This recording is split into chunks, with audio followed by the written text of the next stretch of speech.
'cause you're under pressure, under pressure. Pressure. You're cooked. Pressure.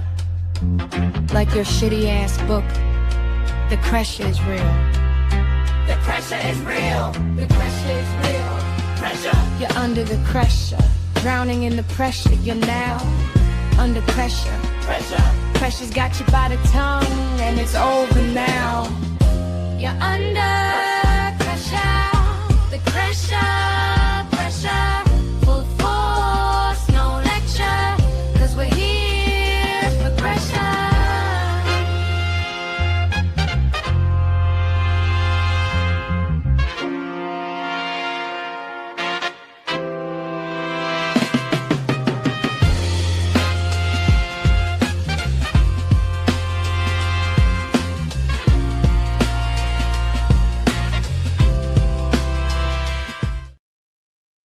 What's up, everybody?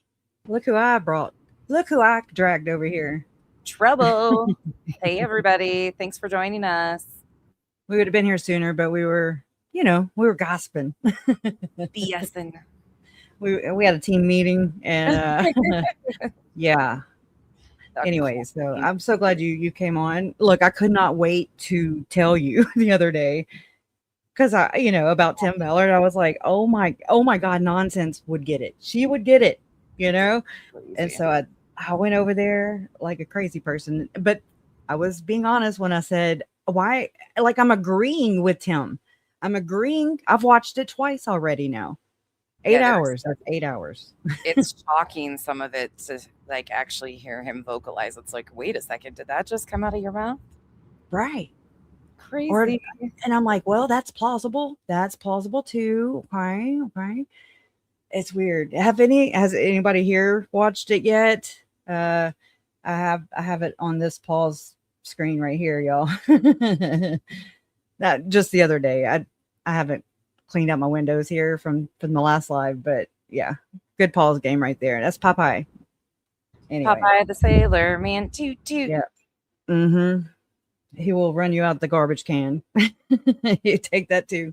I swear, he's like the politician, and it's like he's had.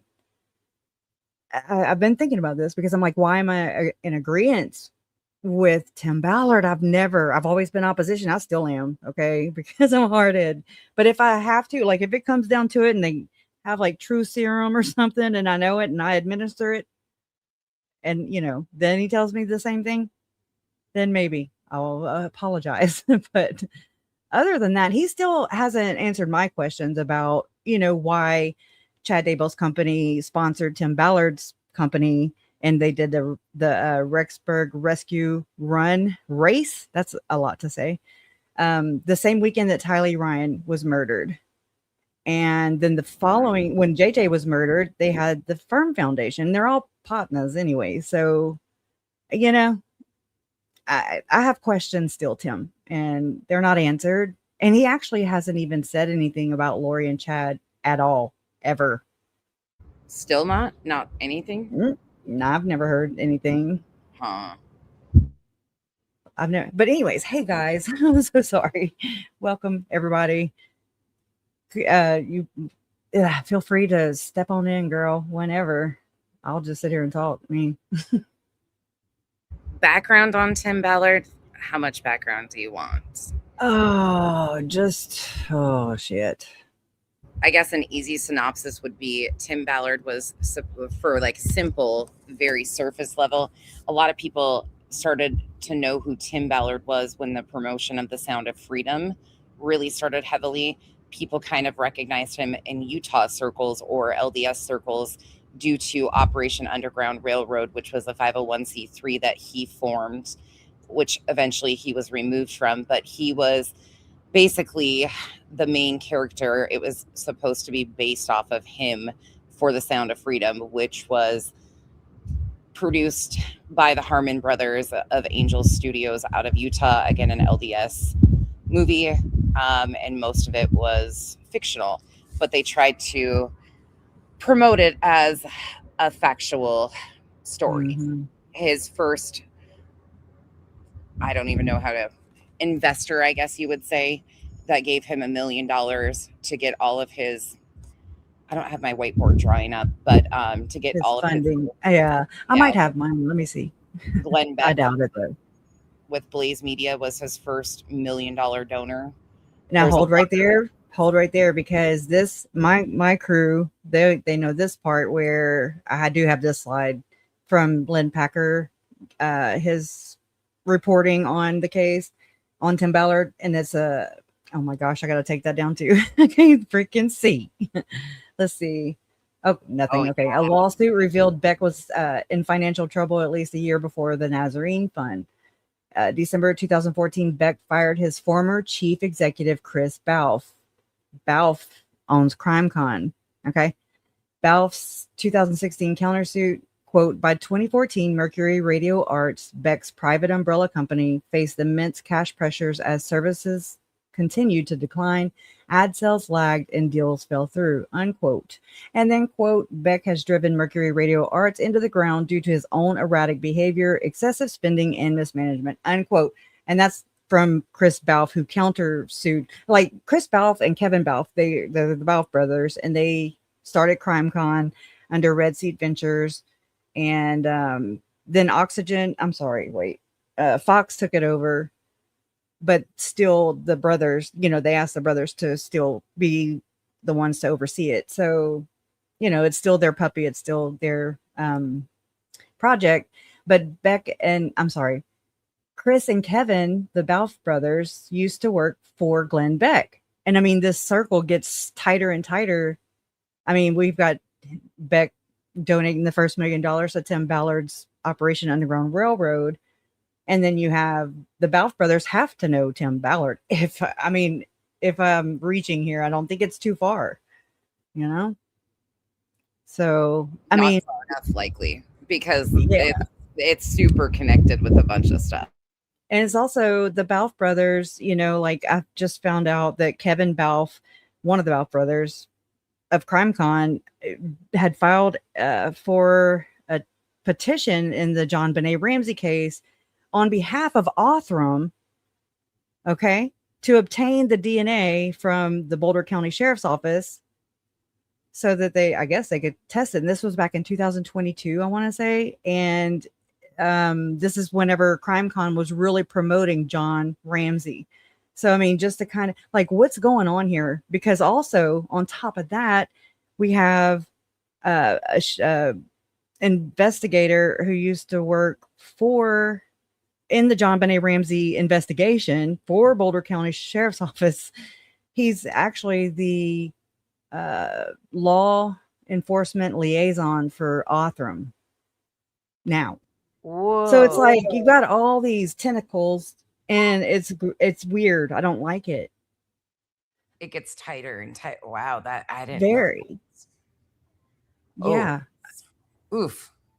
I know. Tell me about it. What is this? I got to see what this is. Oh, this is another thing. I forgot. So J is for Justice podcast interview with guest Carl Danger from True Crime Underground. It's a Facebook group about, Lori and Chad and the kids and the Lori and Chad case.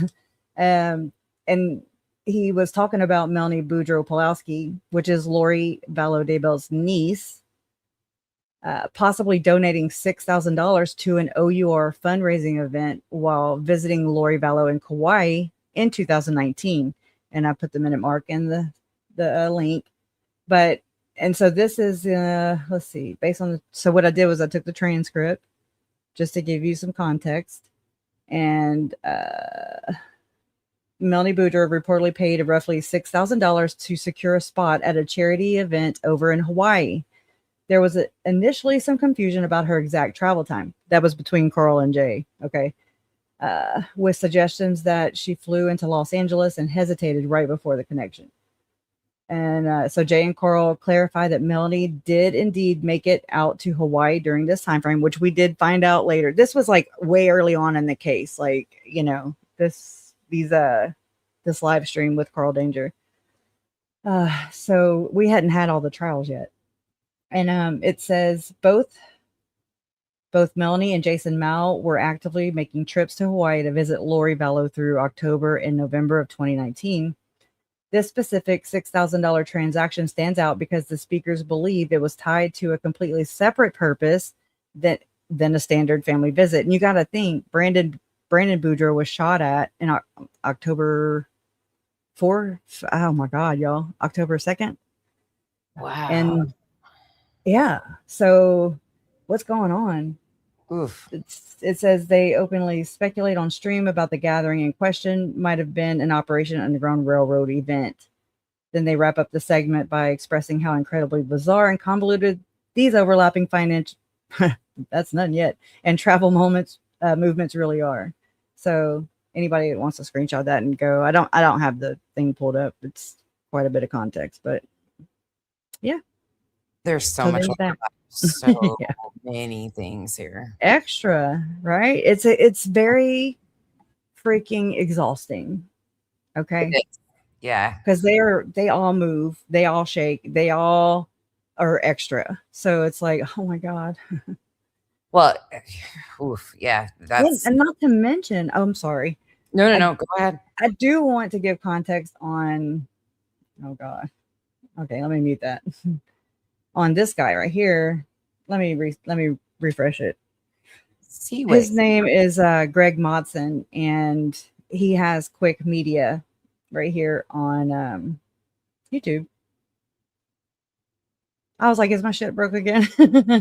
This guy right here. Well, damn it, Tim is a hog.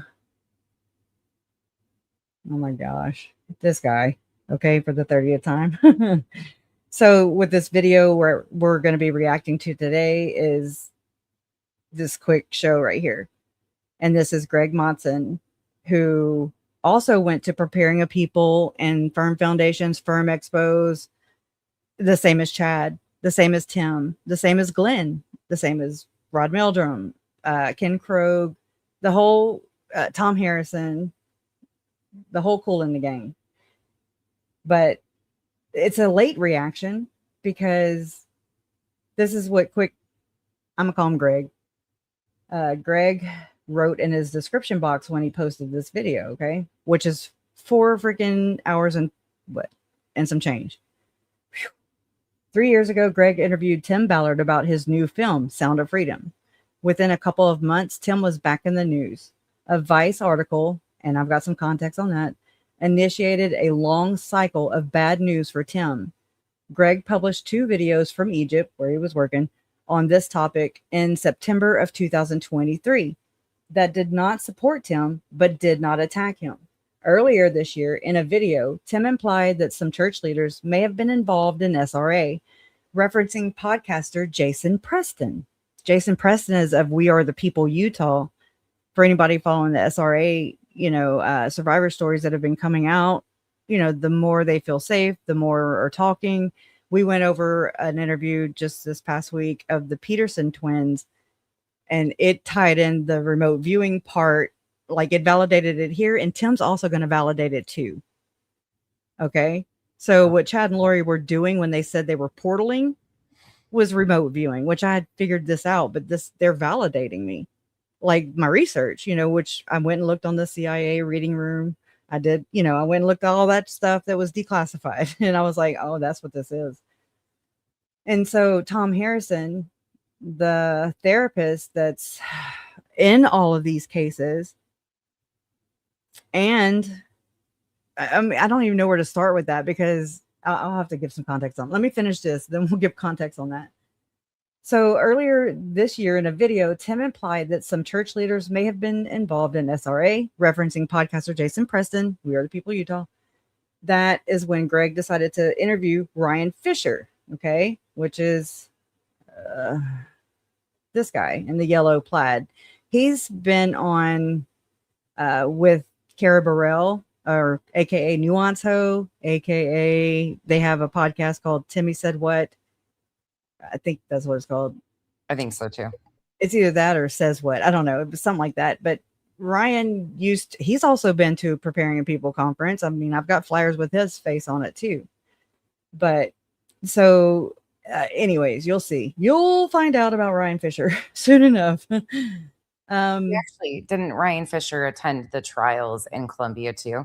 He flew down and attended the trials when Road declaration too. Yep. Yep. So it's just wild. Okay. So he did an interview also with this one, Lauren Walwyn, Walwyn Quine. Yep. So, and who's still an active member of the church, by the way. Okay. So is this guy here, Greg Motson. So let's see. Tim Ballard was not happy with that interview and created a response video of his own. That full, unedited, long video is shown in this episode. It is up to the audience to make up their own minds, though this doesn't apply to the entire interview. There were a couple of things said by the guest in that interview that have since been told, he has since been told, are not true by people I trust. Okay, well, where's your freaking, that sounds like some hearsay if I ain't never heard any already. Okay, I've been told. That's not very good. That is why I'm allowing this posted video. So now my question is, this part right here where he says that, okay, Tim Ballard was not happy with that interview and created a response video of his own. When? 3 years ago? Because I don't think so. Because I'll be looking for that this time. Because I mean, that was September of 2023. I think he's trying to say that this is his reaction to that interview from 3 years ago. I know. So now I'm like, I don't think so. Yeah. I don't think this is Tim now, in my opinion. Because he talked after this, like since all this stuff happened. Yeah. So I think Tim just did this, is what I'm saying. Yeah, I agree with you. And note that it's edited. And he's had since 2000, since the investigations into Operation Underground Railroad started and then got slammed down. Okay, slammed shut. So he's had 6 years to have, we know he uses PR teams, PR, people to handle his affairs. So, I mean, he's had quite a bit of time to be a revisionist, if you will. So these are things I've been telling myself because I'm like, why am I agreeing with him? Something's wrong. Something's not right. Maybe he spent too much time in an underground bunker in a country with shot over him. Right. But I mean, also this guy interviewed Ruby and Jody before their arrest. So there's that tidbit as well. Birds of a feather, they flock. They goes so well together. They do. Anyways, are you ready? Or ready? I'm gonna find some stuff to explain Tom. He pulled them down. What do you mean, Huggy Bear? He pulled it down. This came out a few months ago. Okay. So, but I guess my question to Huggy Bear is, because I see Huggy Bear everywhere. Hey, is this a more recent response of Tim's? Or is this something that he responded to in 2023 after he saw Ryan and Greg? That's, I guess, what I'm asking. They're all connected through the prepper death cult for sure. Okay, let's do it. Let's go. It's gonna take forever. We got it. Just be like, hey, girl. I mean, I will. Did that I know of anybody in the media. This is before Glenn Beck. This is before they had attorneys. And I was up all night, several nights while I was in Cairo doing this. And my wife and I were there, and it was a lot to take in and to try and figure out what was going on. I didn't like what I saw in terms of how the church handled this. I think that the church may have been painted into a corner because the Vice article was coming out. They were going to publish it regardless, and maybe the church felt they had to say something. I think there were other things that went into that, but in the end, I didn't like how it was handled at all. I don't think you try someone in public like that. And I said that at the time. And then on the other things, as I was gathering information about everything else, well, I had my own opinions on that separately. And, but regardless, I stayed fairly neutral. And I put out 2 videos at that time in September of 2023. You can go back and take a look at those on the channel or search for those. And did it from my hotel room. And it was it was kind of a crazy time because I was speaking to so many different people while I was trying to run a tour or be a part of a tour there in Egypt. Well, then I didn't say anything about Tim for several years. I didn't go into anything. I certainly don't have a vendetta against anybody. But then earlier this year, Tim came out and he said something that I thought crossed the line. I thought it crossed the line. Now, he says something different about that, and I'm not going to go into that right now. But Why? he would, I think, say that I'm wrong on what I'm saying, and he's right, and there's a difference of opinion there, and fine, whatever. But I did a video at that time when I thought that he had crossed the line. Thank you. Welcome. I just now say I'm slow. Okay. You're okay. Thank you. You're good. Everybody who got one, please, tell nonsense. Thank you. That's really awesome. Thanks. I need to upload some stuff, by the way. Anyways, I've been needing to do that. We'll do it. Line and had a guest on who's someone who knew Tim and was associated with Tim. He claims that he was fairly close to Tim. Tim said, "Oh my God, I wish Huggy Bear would just come on. Do you want to link Huggy Bear? I would love to hear you talk." Huggy Bear's spot on with that. Yeah, I did not know that part. I didn't know that part. So Oh, the Balf brothers is who I assume you're talking about, Huggy. Yeah. They ran the Tucker Carlson and Megyn Kelly show. So there you go. It's a network, y'all. There's so many connections with all the media stuff and these podcasts. And yeah, there's a lot of connections. For sure. It is a literal network. There's no conspiracies here. I mean, Fox Network. Okay. Says he was not. So, you're going to have to listen to the two of them and decide for yourself what the reality is there. And Tim and I have mutual friends, and I was speaking to them and they said, "Hey, Tim has made this response video to your video because he did not like the interview that I did at all." And so they asked me to watch it, and I did. I went through it. I have to say to Huggy Bear, TPUSA adjacent, I would say Frank Vandersloot's involved in TPUSA financially, in my opinion. I'm pretty.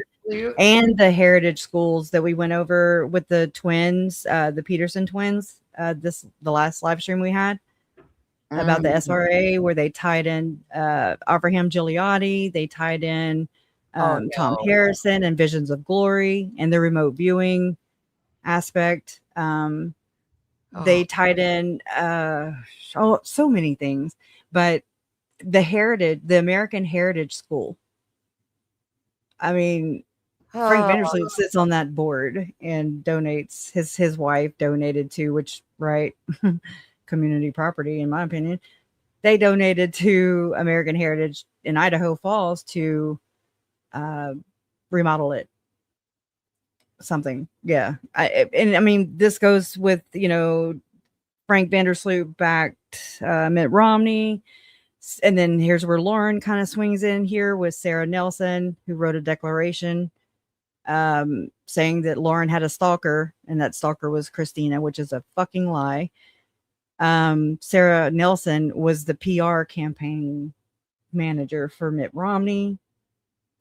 There's so many ties. It's like a few degrees, a few degrees of separation of bullshit. And you just have to plow through that. Like, it took the fallout with Lauren for me to realize for sure that her brother was actually best friends with Tom Harrison's son. And she never shared that. It's a conflict. One of the guys Kyle listens to used to run Mitt Romney's campaign. Sarah Nelson. Well, remind me to tell you about another person that worked for Mitt Romney that's a podcaster now.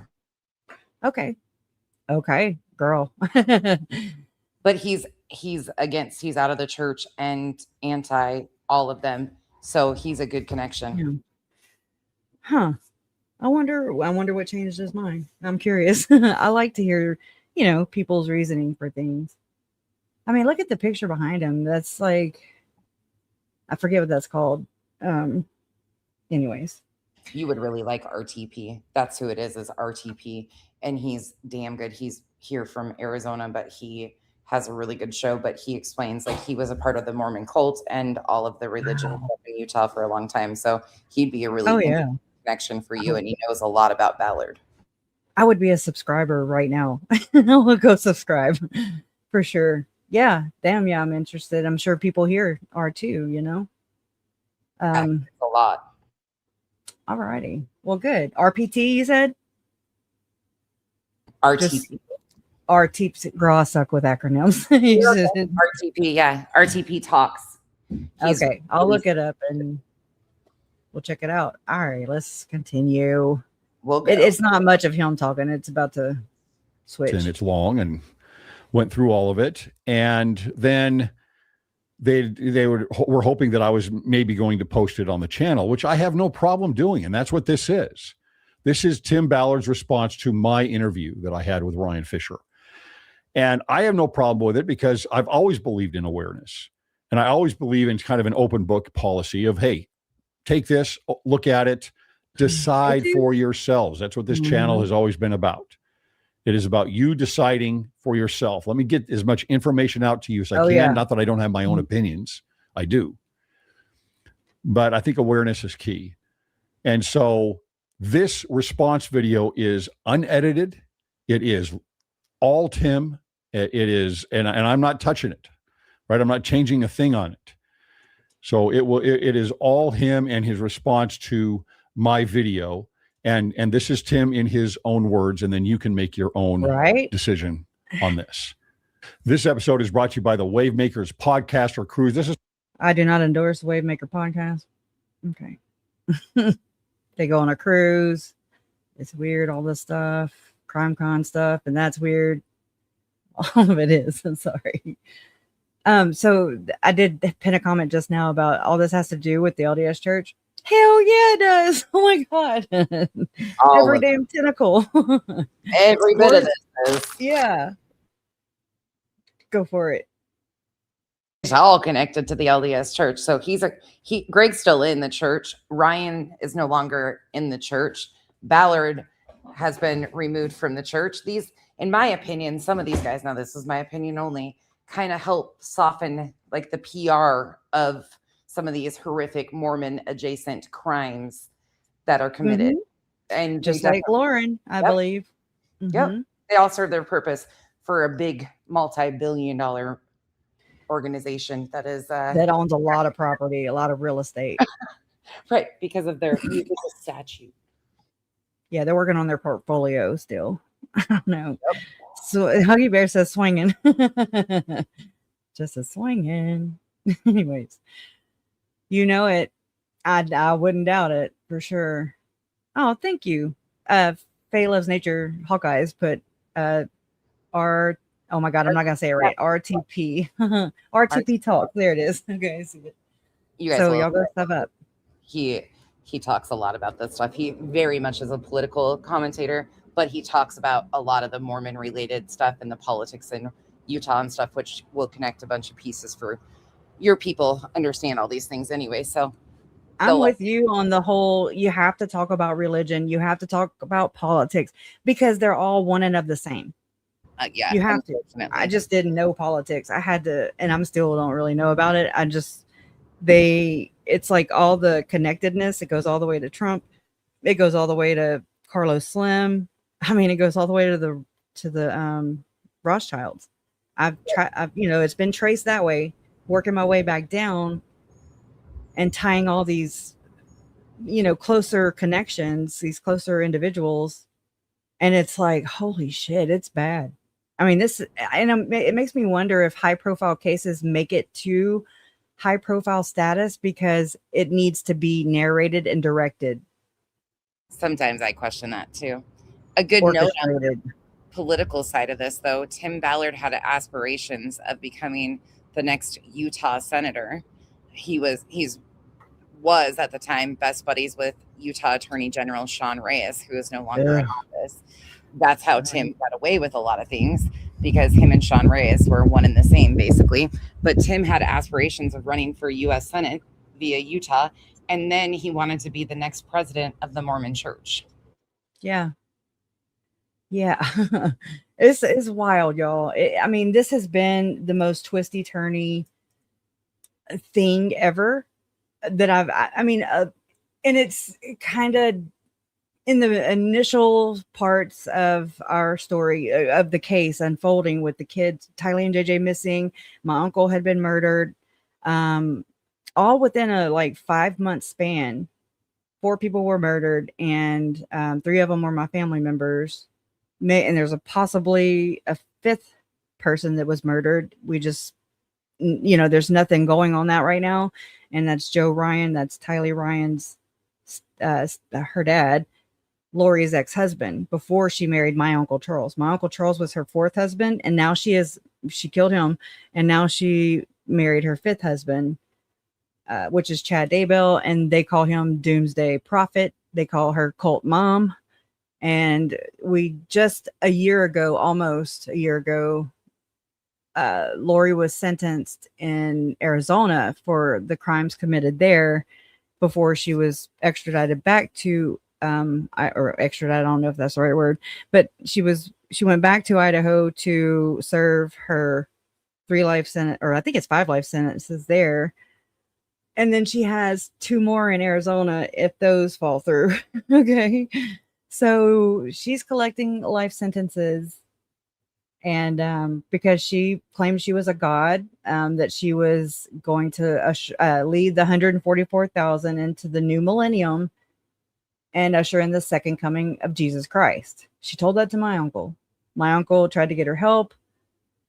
People looked at him like he was crazy, and I mean, I kind of can see why, because through this process, I have been looked at very crazy because I'm trying to make sense. I guess, I don't know, it's my assumption, because I'm trying to make sense of their crazy. It's not meant to make sense. The religious talk mixed with the church and state, basically. I mean, it's a clusterfuck. Now, and I mean, so I give you a little context. I can maybe share this. It's like 6 minutes of it clipped. But I don't know if it would help. Yeah, this would probably be a really good one, because there are some people in here that are new to this whole rabbit hole that don't quite understand. Feel free to ask questions. Please. There's a lot. Sometimes it's hard to simplify this down to make it understandable because it is so deep and there's so many connections, but just ask any questions. We'll try to help as much as possible. For sure. Yeah. And she, nonsense is really, oh my God. I was so amazed whenever I ran across your channel. I was like, oh my God, yes, she gets it. She gets it. It's been 3 so years glad. that we like connected. Oh, sorry. My dog's got a toy and it's one of the fine. squeakies. Oh no, we're fine. It has to be as loud as possible. But 3 years we crossed paths. It's been 3 years. That's crazy. Yeah. And I mean, and so much shit has happened. Oh my gosh. And it's became so much more apparent by unraveling all this stuff. Unfortunately, you learned because your family was at front and center, not by any of your doing of, here's what it is. I can't even imagine. Like, I'm just so proud of you for how you've kept your head held high and not let these people, you have done an amazing job though, Kresha. The stuff that has happened to your family, you personally, it has been, most people would not have had the strength to continue to try and help others. And that's what you do. And that's, your channel is so important because you are pulling back the veil to the major chaos that's under all of this. So. It's crazy. It's so crazy. And if I didn't do what I do for the last, 4, 5, I don't know, 2021 is when I started going live about the case. If I had not done this research myself, I wouldn't believe you. I wouldn't believe me. I wouldn't. I'd be like, whatever, girl, whatever. I know. But do your own research, y'all. It's very empowering. That's the moral of the story, is do that. And, don't let people exploit these victims. It is some bullshit. And this is the other side of the crime. I mean, it happens from the moment the missing flyers go up, and it's still happening. It's always going to happen. There's going to be anniversaries where the networks, tout out the victims, living victims, and want their story, but they only want certain ones. I'll tell you that right now. I'm living proof of that. I'm just saying, because I dig into all the cult aspect of it. And my phone hears crickets all the time. And I'm okay with that, because for real, it has showed me quite a few character flaws, or just made me step back and think, oh, okay, like what I'm working with, why they're not approaching me, why they're going to other family members and pushing down, you know what I mean? Like Lauren did it with Megan, and but yet East Idaho News wouldn't interview Megan either. So it's like, okay. So I sometimes I really do wonder if Lauren and Nate Eaton do work together, in the sense that they both have their jobs to do, which is to influence and bring everybody away from the church as far as the true crime aspect. Yep. To make it look like it has nothing to do with the belief systems that are instilled within the church. Yep. Doctrine. Yep. And members will argue down with me right now. And yeah, okay. I mean, whatever, I respect their opinion too, but that's not been my experience and not my research, I get that. I like the ones who we need those on the inside, because we need people on the inside to be aware, because they're not, this is not informed consent at all. Absolutely. Some people are born into this. They think we're weird, Right. So, I mean, they think they have the truth, the one true church, the one true gospel, and that they are going to save you, which comes, I think, into play with the savior complex, where they have to be the hero or the savior or the messiah, whatever you want to say. And because they are going to save your soul and bring it in, to the celestial kingdom. Yeah. So crazy. So it is, it creates a narcissistic, toxic, power imbalanced system, it really, especially with hiding and covering up in the secrets and all that shit. So the 144, the 144,000 is such a key factor in this too. Yeah. Yep. And it's all occult, it's all those things. I mean, and then we're in 2026, and this is how, they get into creators' pockets. Okay. They influence this way too, where, they offer somebody, an influencer, to talk about the Book of Mormon or whatever. Anyways, there's so many different ways of going about this, and it's just the wrong message. That's all, like it's actual. The Mormon Church actually pays influencers. Yep. To post about the Mormon Church. There's articles about that we can source if you need us to. We've done it before, but they do pay influencers to promote. It's wild. Yep. It's propaganda, man. This is nothing but a propaganda nonstop psyop. That's what I call it. Somebody just got me down the rabbit hole of Operation Mockingbird, and area. This is I was like, why didn't I know this name before? And I might have, but I probably heard it said before. But I went diving into that the other night after they told me or mentioned it, and I was like, oh no, this is exactly. Oh shit. Yeah, I recognize that pattern. Mm-hmm. It really does suck.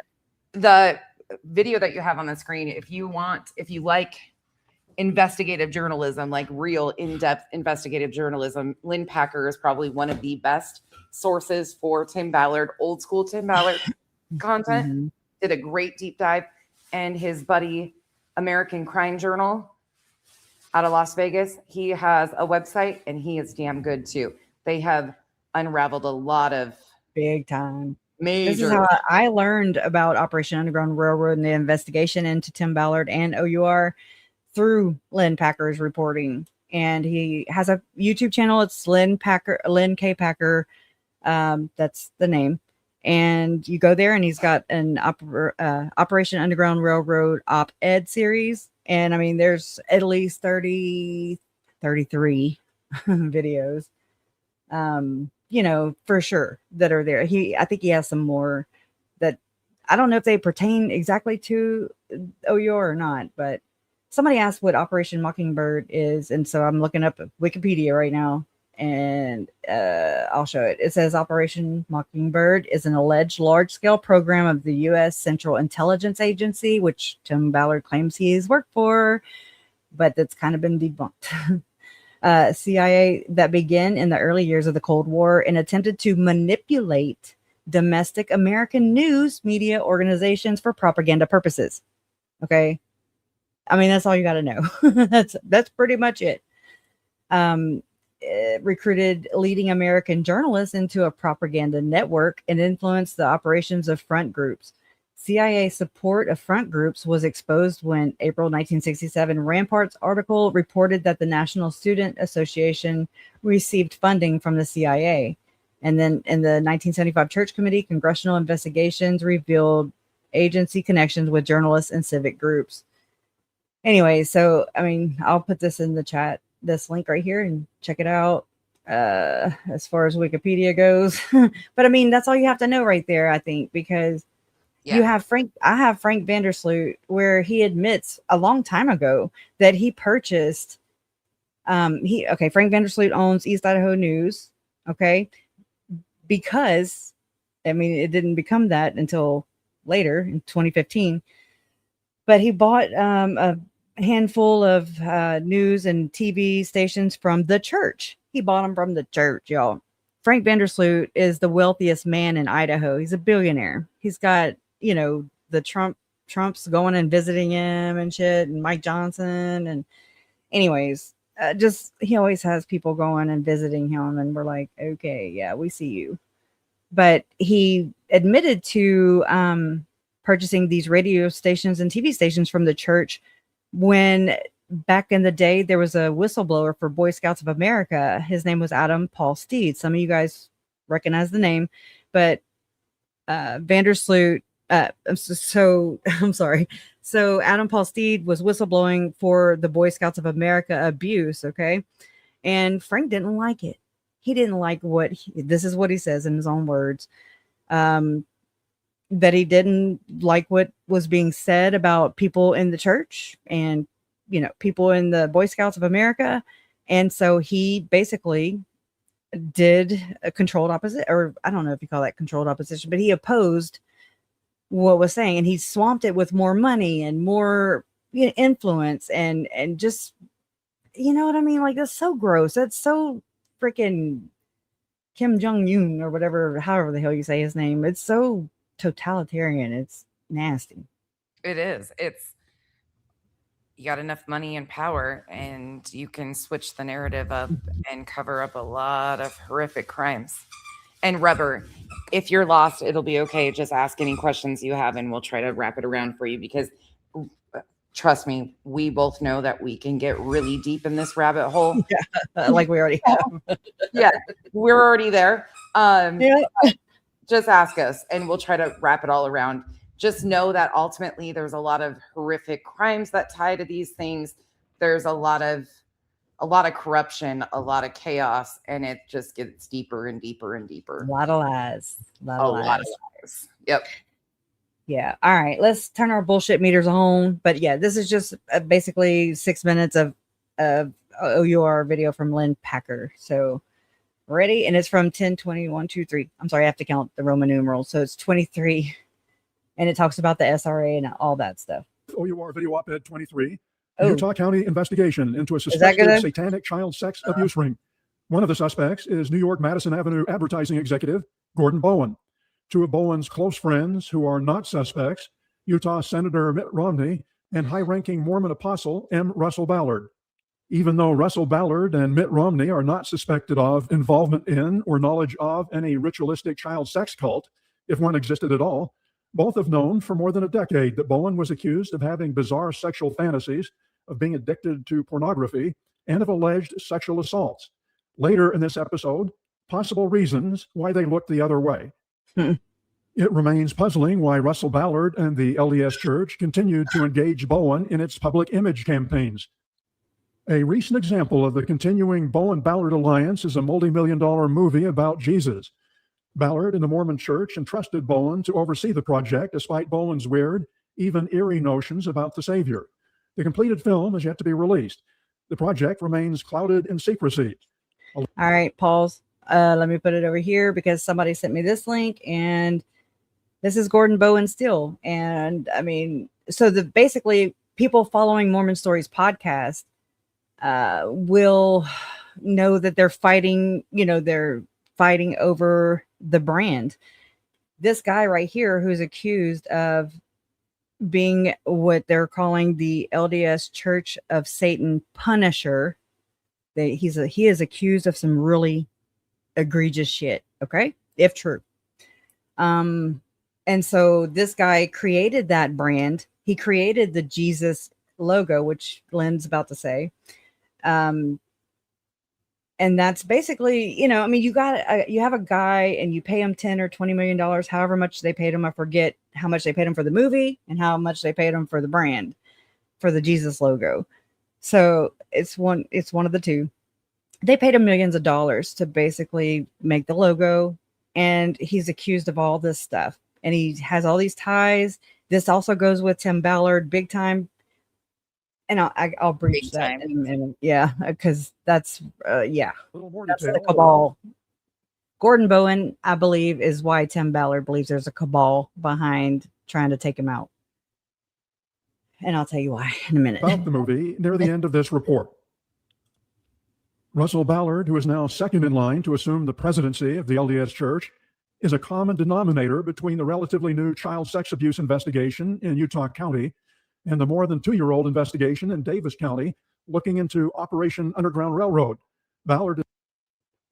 M. Russell Ballard died November 12, 2023, about a month or two after the allegations came out against him by several women and a man. I forgot. Oh, but also know that M. Russell Ballard and Tim Ballard claimed that they're not related. And I'm like, okie doke. Yeah, okay. Also note that M. Russell Ballard believed he was related to Joseph, or he is related to Joseph Smith. He's not claiming that. He is. He's related to Joseph and Hiram Smith, founder of the LDS Church. And they also claim there's a bloodline that's Jesus. Okay, so that's what we're dealing with. And just know that. Is close to the subjects of both probes. In a previous episode, I already reported that Russell Ballard not only encouraged Tim Ballard to found OUR, but along with 2 other general authorities of the church, also invested in the Tim Ballard venture. This side note, unlike the late Senator Orrin Hatch and current Senator Mike Lee, Mitt Romney has not publicly endorsed OUR. In fact, Tim Ballard has been talked about as a potential candidate to run against Romney in 2 years. If a ritualistic child sex ring. That turned out not happening because all this, or Tim claims it's because of all this stuff he didn't run for senator.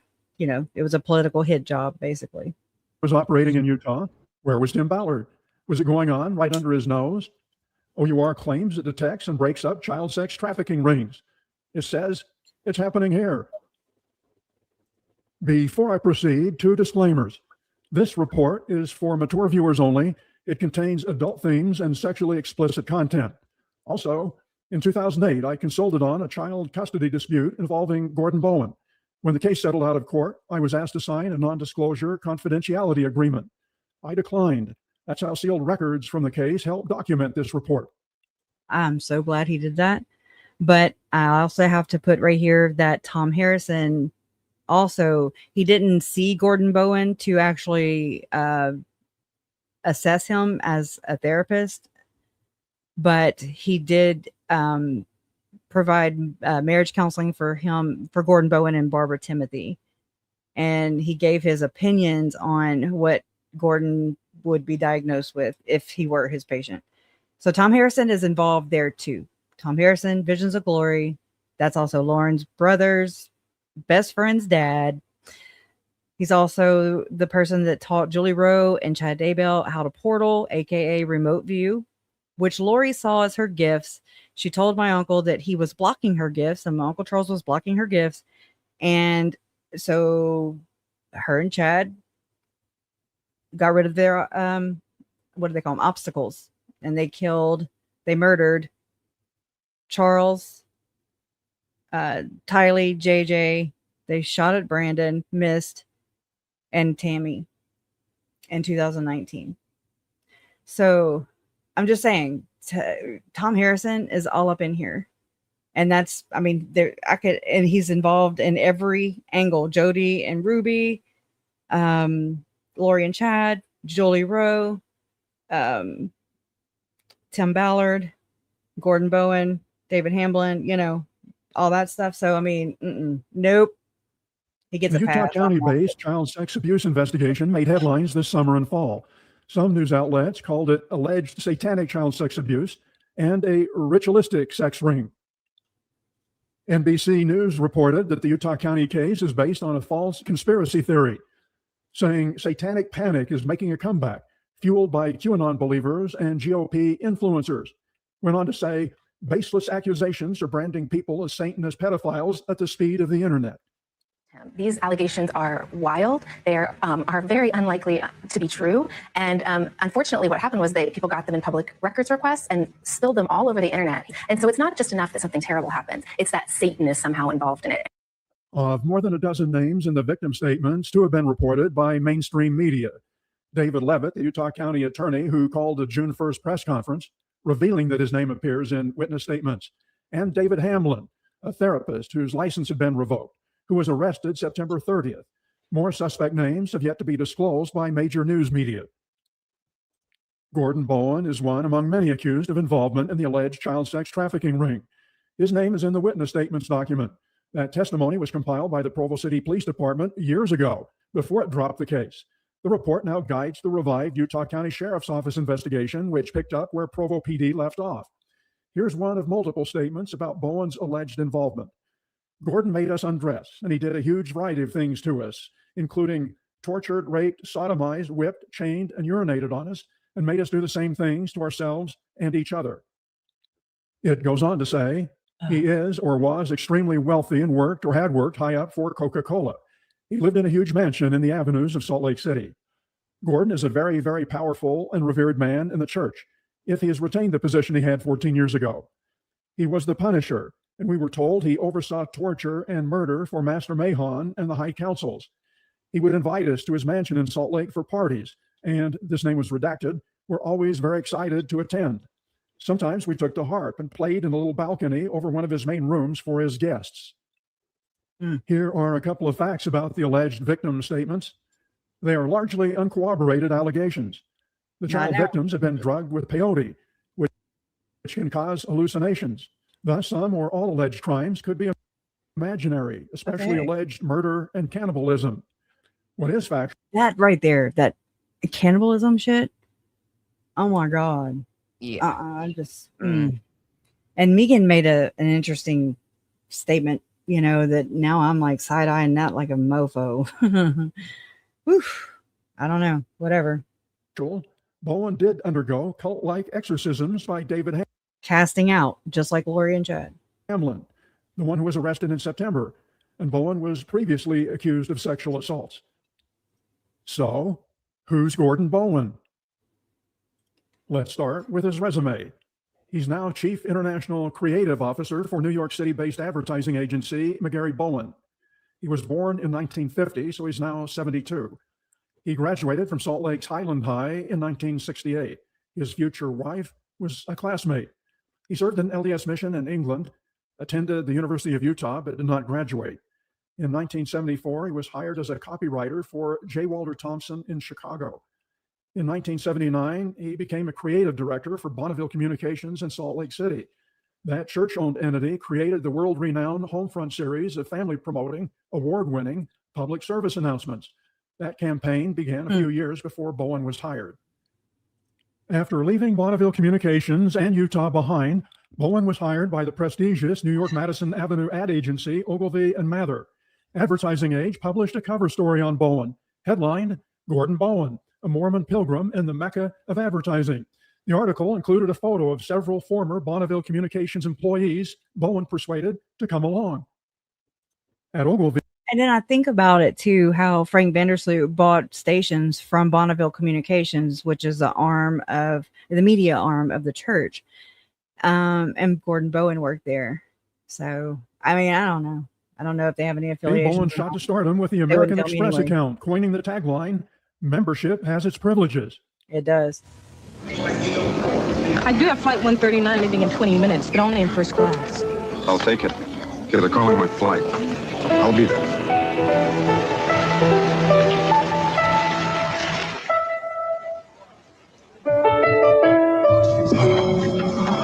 This much? No, it just started. Where is she? The second potted plant from the left. Coming through when you need it most. Membership has its privileges. That ain't a true statement if I've never heard one. And I also have this notebook too, where I can show this for people who are visual like me. But this is based on, the satanic ritual abuse allegations and religious organizations. Okay, so you have the Glenn Pace memo here. Then you have directed to strengthening church members committee interview. Well, hold on.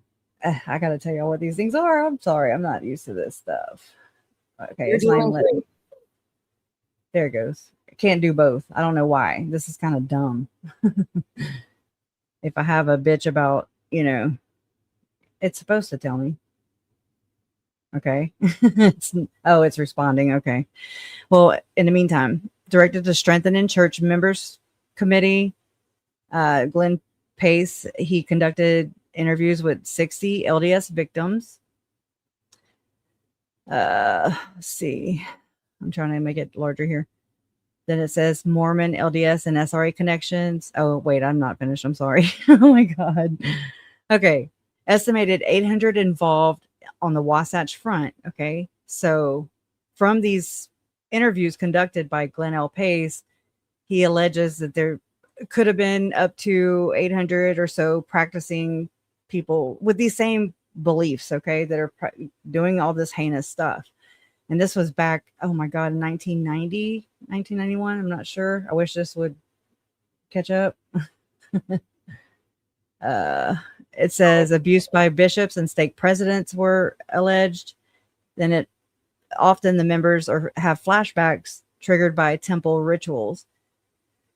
And then we have the Mormonism, LDS, and SRA connections. We have the borrowing of Masonic rituals in their endowments and stuff in the temple.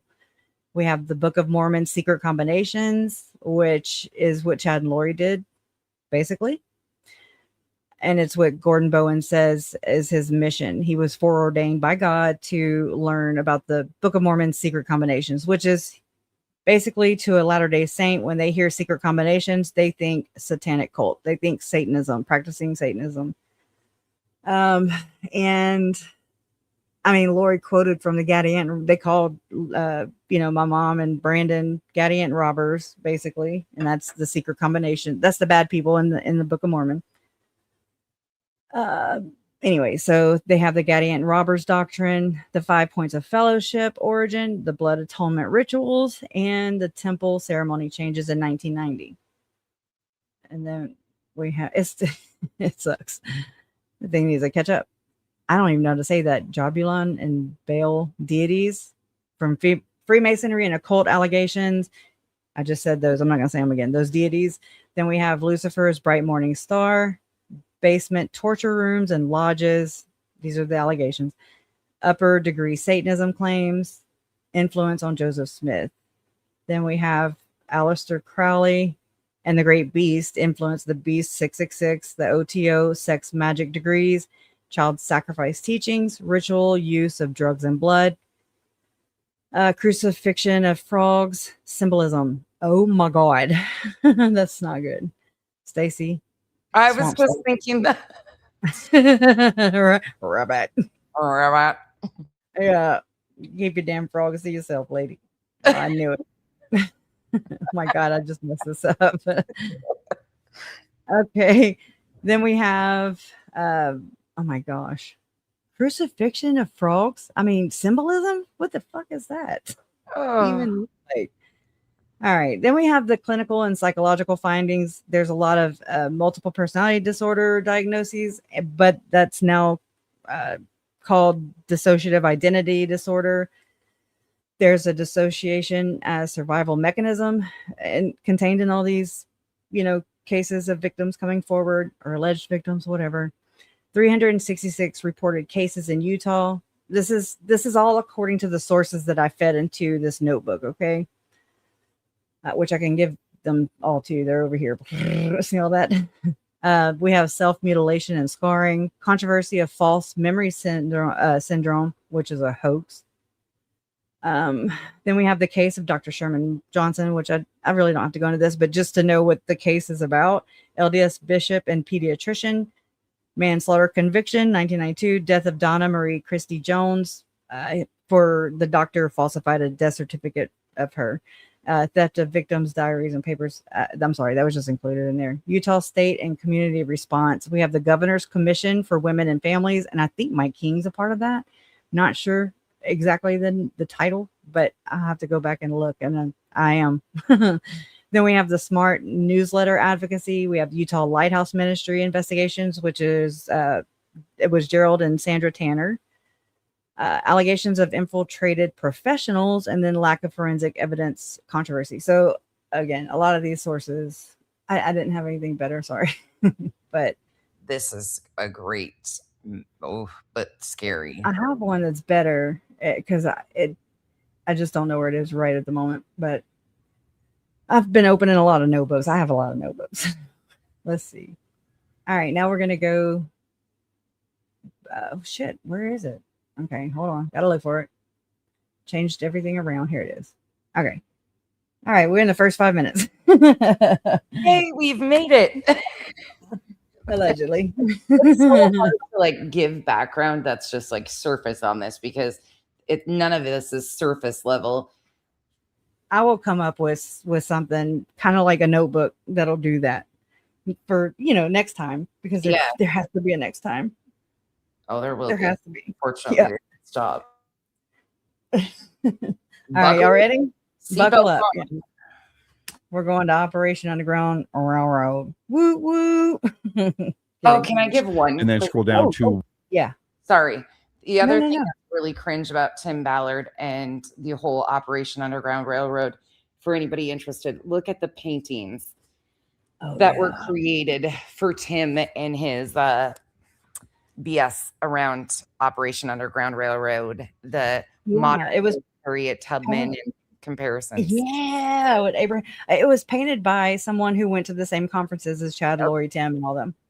Yeah, and just see the characters that are depicted in there, like Tony Robbins, Mike Tomlin from the Steelers, the characters that are in these new paintings. It's a very interesting little rabbit hole in itself. There you go. I don't know how to make these bigger, so I'm just going to go here. Sorry. There you go. I wish I could blow it up, but I can't. But there's Tim right there, and there's Catherine, his wife. This is Jim Caviezel, allegedly. You'll see Tony Robbins right there. Mike, what's his last name? Pittsburgh Steelers. Tomlin. Yeah. Thank you. Where's the snake? They're not stepping on the snake. Why did I think that? I think there's another one, maybe with because why not? Why wouldn't they? Yeah. Oh, there's Glenn Beck. I just realized. Oh yeah, there's so many interesting characters that they included in this. Abraham Lincoln over there. It's like blasphemy across the board, and not just religious leaders, but I mean to the Black community. Okay, that's Absolutely. Just it's mocking, in my opinion. But hey, right? What do I know? Robert, do you mean OUR? not UGR. I don't know what you mean by UGRR. Underground Railroad. We just put OUR usually. Oh, no. Okay. Oh, I guess that's what it is. Yeah. She's saying, what does the Underground Railroad have to do with this? It doesn't. Tim, Tim calls it Operation Underground Railroad. It says 501c3 that he started to help trafficking victims is what it was supposed to be. So he took a play on it and created Operation Underground Railroad. Yep. And then the pictures depicting that, like, Tim was supposed to. No, you're okay. We told you to ask all the questions. So it's it's a mind warp when you look. And then we have him and was it President Ballard? They have Slave Stealers, the for-profit company, Slave Stealers, which is an interesting freaking name. That's all I'm saying, because we're the slaves, guys. I mean, I'm sorry, but in their eyes, we're the slaves. That's what I see. Yeah. That's what that is about. It's, oh yeah, slave stealers, yeah, but then you get behind these kind of things because of the people, presenting them and giving it credibility, and they're like, oh, here, support so and so, and everybody does, especially in the Mormon community. Oh my gosh. Yeah. These people really do rally around, and they can get shit done quick. And I mean, that's a good thing, and it can also be a bad thing. Absolutely. Too much of anything is not good. So it blows my mind, y'all. It does. I still, here I am years and years later, and don't know. It still blows my mind. Y'all ready? Yeah. All aboard. Every time we start, I'm like, oh, hold on. No, there's a lot though. If you look into the books, the pictures, the depictions of American Covenant. It's so gross. It's actually so gross. And it's got such a racist undertone, in my opinion, too. White and delightsome. Yep. Anyways. All right. Okay. Buckle in. Let's go. I haven't liked it. That's and I don't usually like shit. Especially if it's, let me take it back. I know. Mm-hmm. I get it. Wave makers, I would love to see you there. Here's Tim in his own words. All right.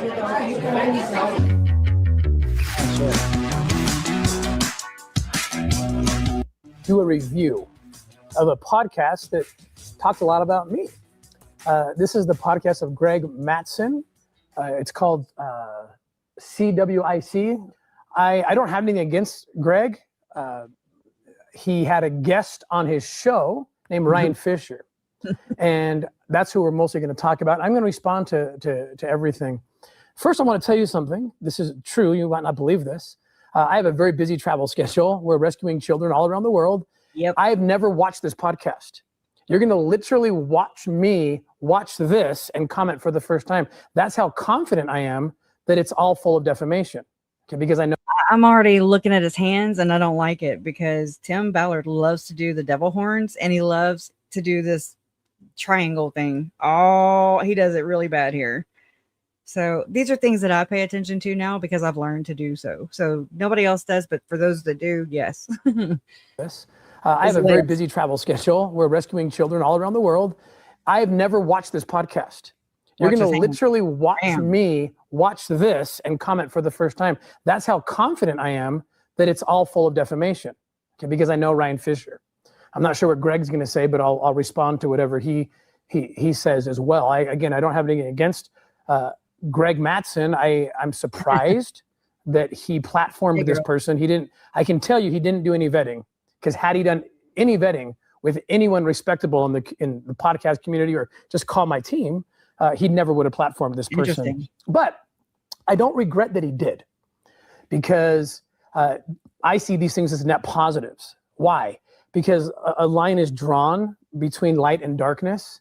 And you're going to find out who Ryan Fisher is. He's been defaming me. Here we are, still going light and dark. I know.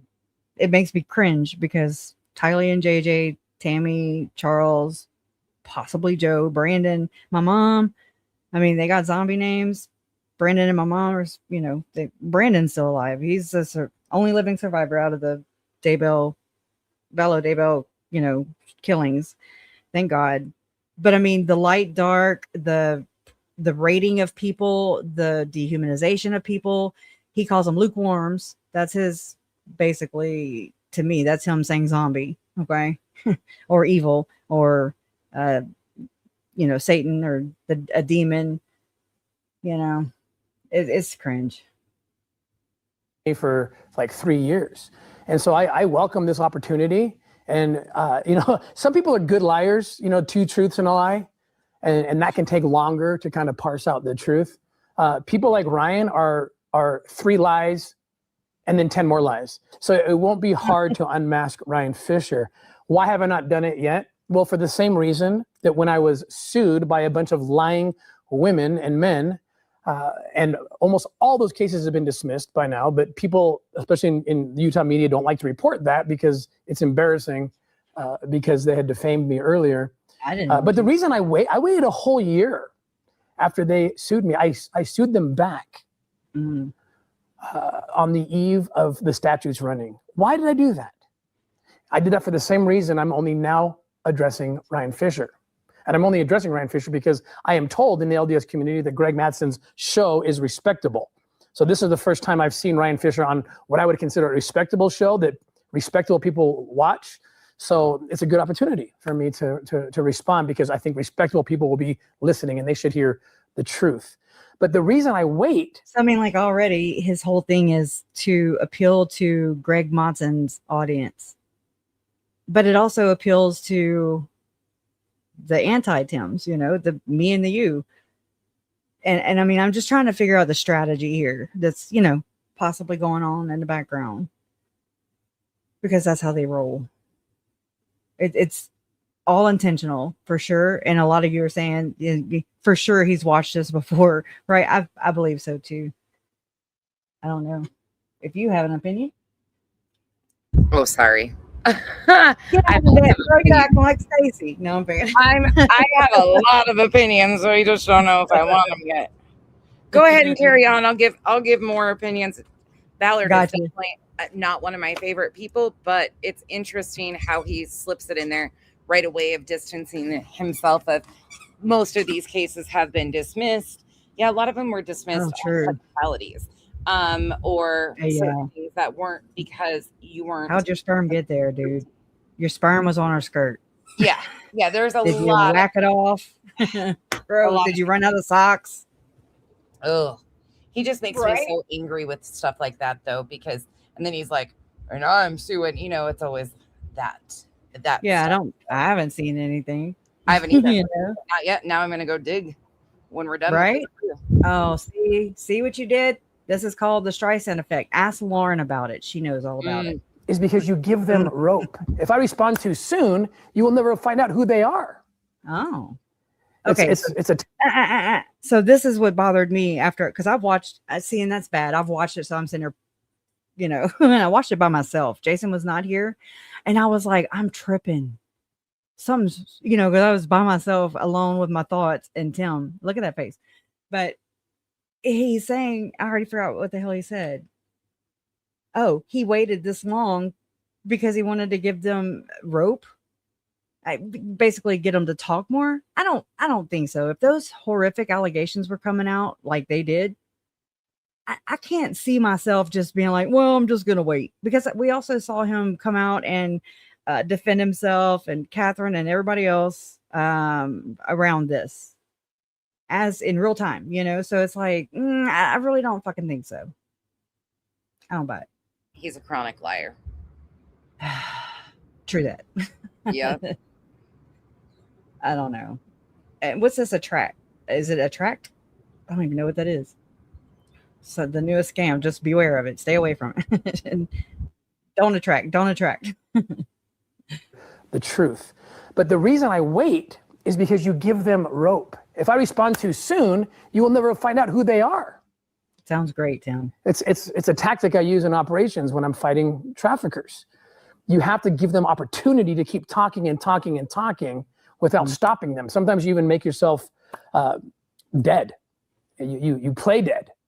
And then they get more confidence. They get dopamine hits every time they lie. That's Ryan Fisher. It's all about a dopamine hit. And they end up saying so much that we're at that point now that he has said enough. and especially on this show. So I'm going to literally go through the whole thing. Before we get into it, let me tell you who Ryan Fisher is to me. It's unfortunate that I think the title of this is, as Tim Ballard lost it, and then Greg Mattson refers to Ryan as my right-hand man. Okay, that I can't, I almost want to laugh. Imagine someone in your life that was just a little bleep, a little blip, whatever, and a bad one. And then they come out later and say, I'm your right-hand man. I mean, that in and of itself is defamatory in every way. Quit that. Stop it. God. There he goes. Anyways, exactly. He's flexing his chest. He's like, oh, doing that alpha thing. Oh, wait, what's this say? Be the light. You be the light. Quit taking the light, Tim. You're hogging the light. Blocking it. I don't know. Now this part sounds like a lot of bullshit for sure. And I mean, but I can't imagine what it would be like if Ryan or if somebody, well, I mean, it kind of reminds me of Megan, more related than she really is, more intertwined. And that grows and grows and grows as, she gets a following from it and builds trust within this true crime community in the case of Lori and Chad, like it's really gross. What else? I forgot. Oh, I kind of feel though, like this could, I've always thought this. I've always thought that, Ryan and Tim didn't know each other that long, So, I mean, I don't know. I wasn't there. That's for sure. I wasn't there. I don't know. Ryan Fisher saw me presenting at a Rod Meldrum conference 15 years ago. And he asked me to be interviewed on his show, Nephite Explorer. Ryan has since left the church. I have not. That's what's funny. Ryan's left the church and turned against the church, became an anti-Mormon. But anyway, I was on his show and it was okay. It was fun, I thought. And then we decided to do a couple tours together, American Covenant tours based on the.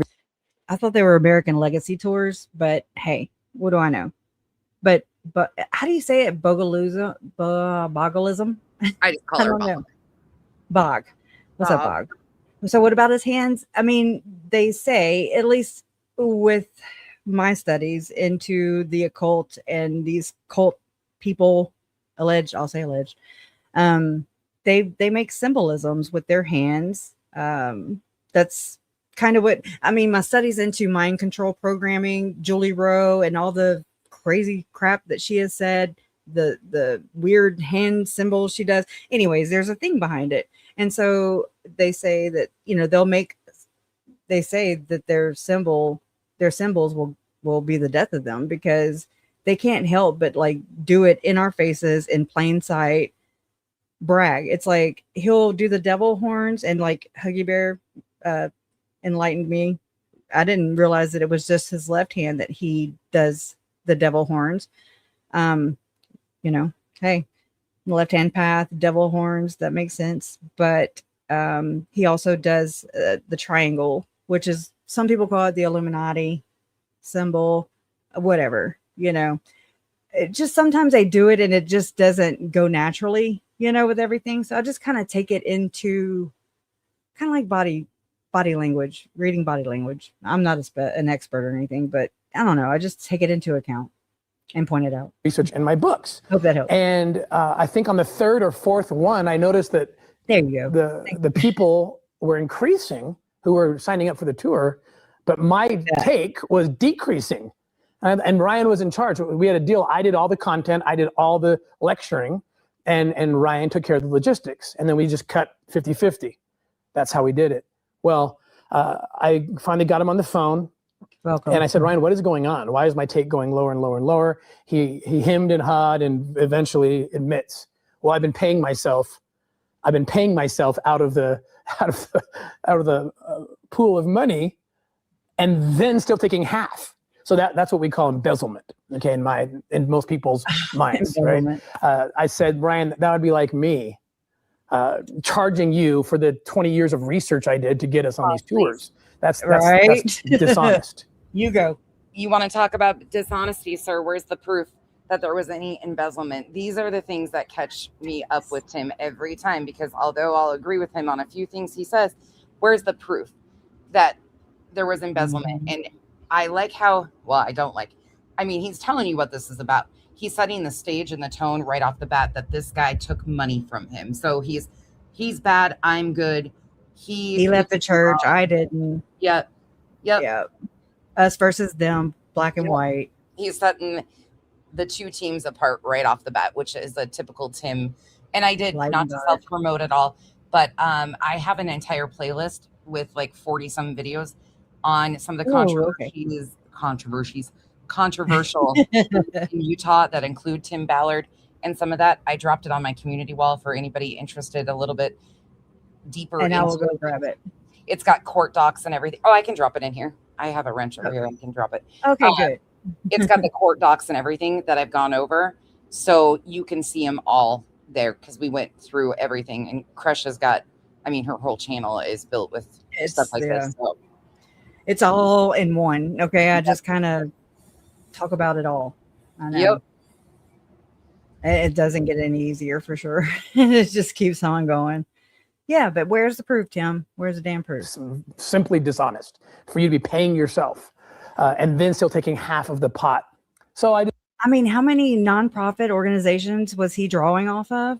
I mean, come on now. Decided I wasn't going to work with him, and that was it. There was no contract. I'm not going to work with you anymore. And he got very, very mad. That's fair. He got very, very mad. Okay. Ryan's not my right-hand man in anything. He lied to Greg Mattson. He had nothing to do with Operation Underground Railroad. Nothing.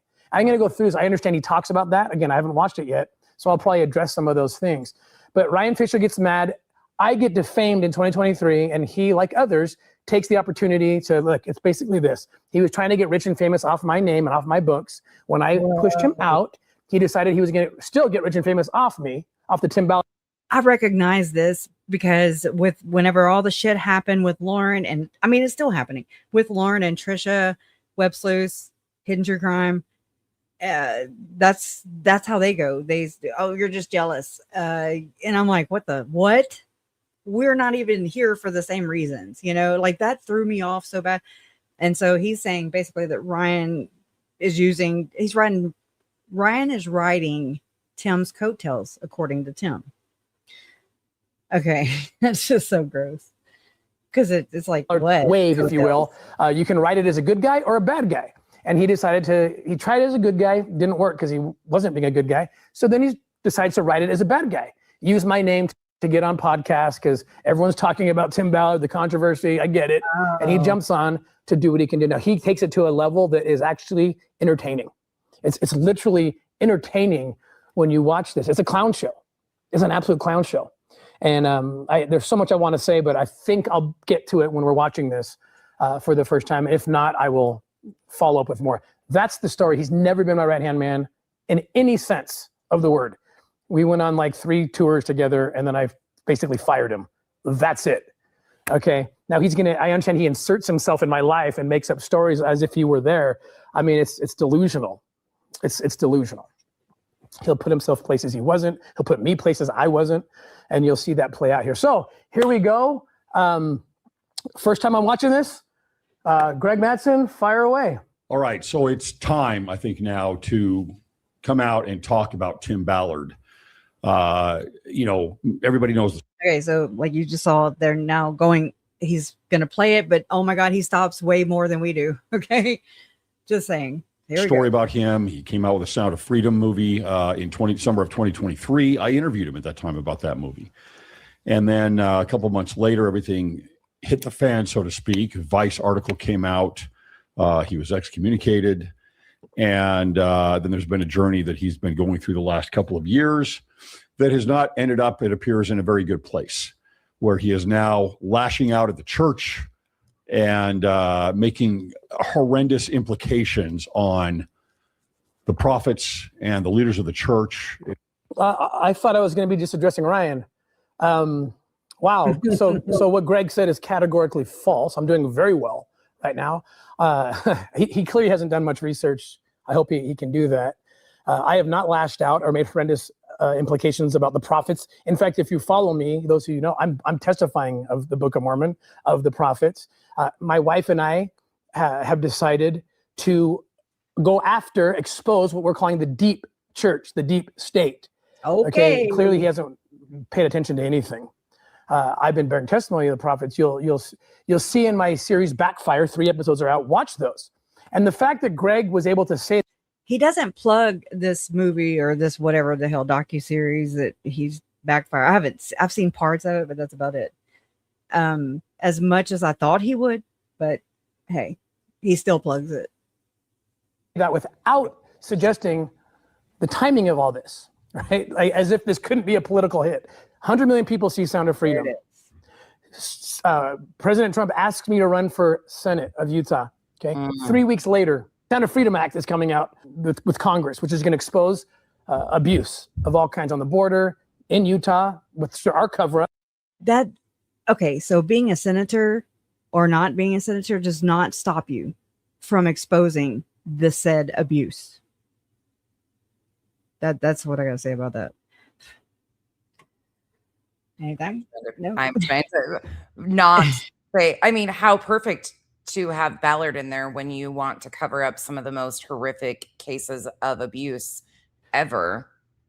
Right.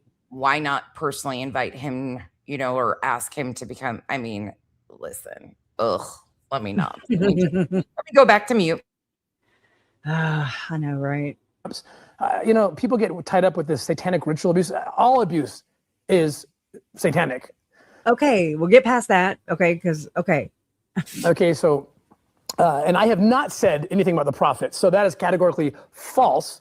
Not quite sure why he did that.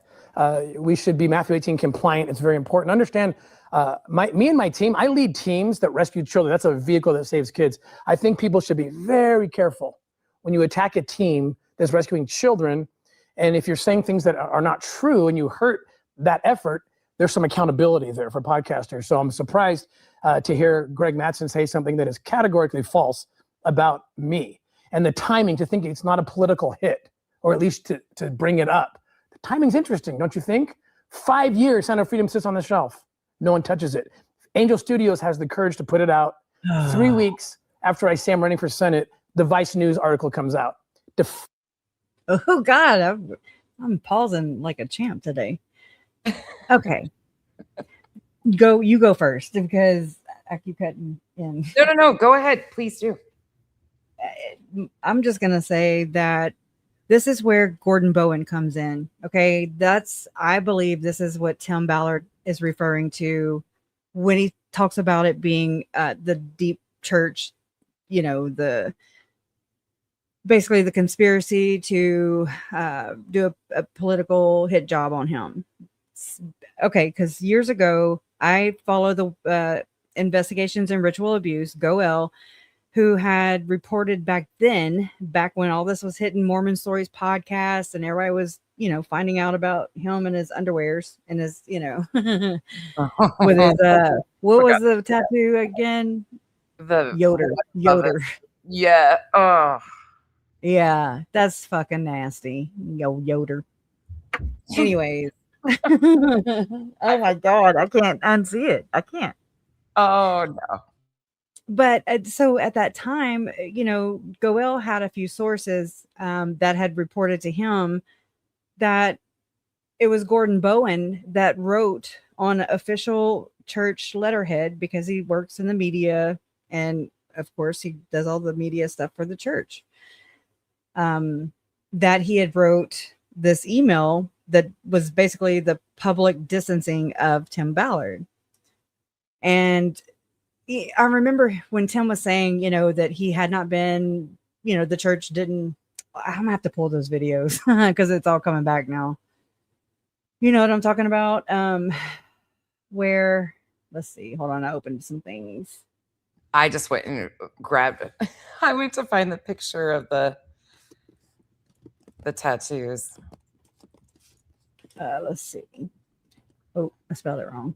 Let's see. Here it is. Let me grab this. You heard that? Yeah. It's not true. Nothing you hear is true. Nothing you hear is true. Just know that. Leo, close am I to President M. Russell Ballard? I didn't stage this. How do you know this? I know this because a few years ago, Tim brought President Ballard here. I gave him this tour. I gave him a tour of a walking tour at 90 years old. I offered him a wheelchair. He said to me, "You take the wheelchair. I'm walking."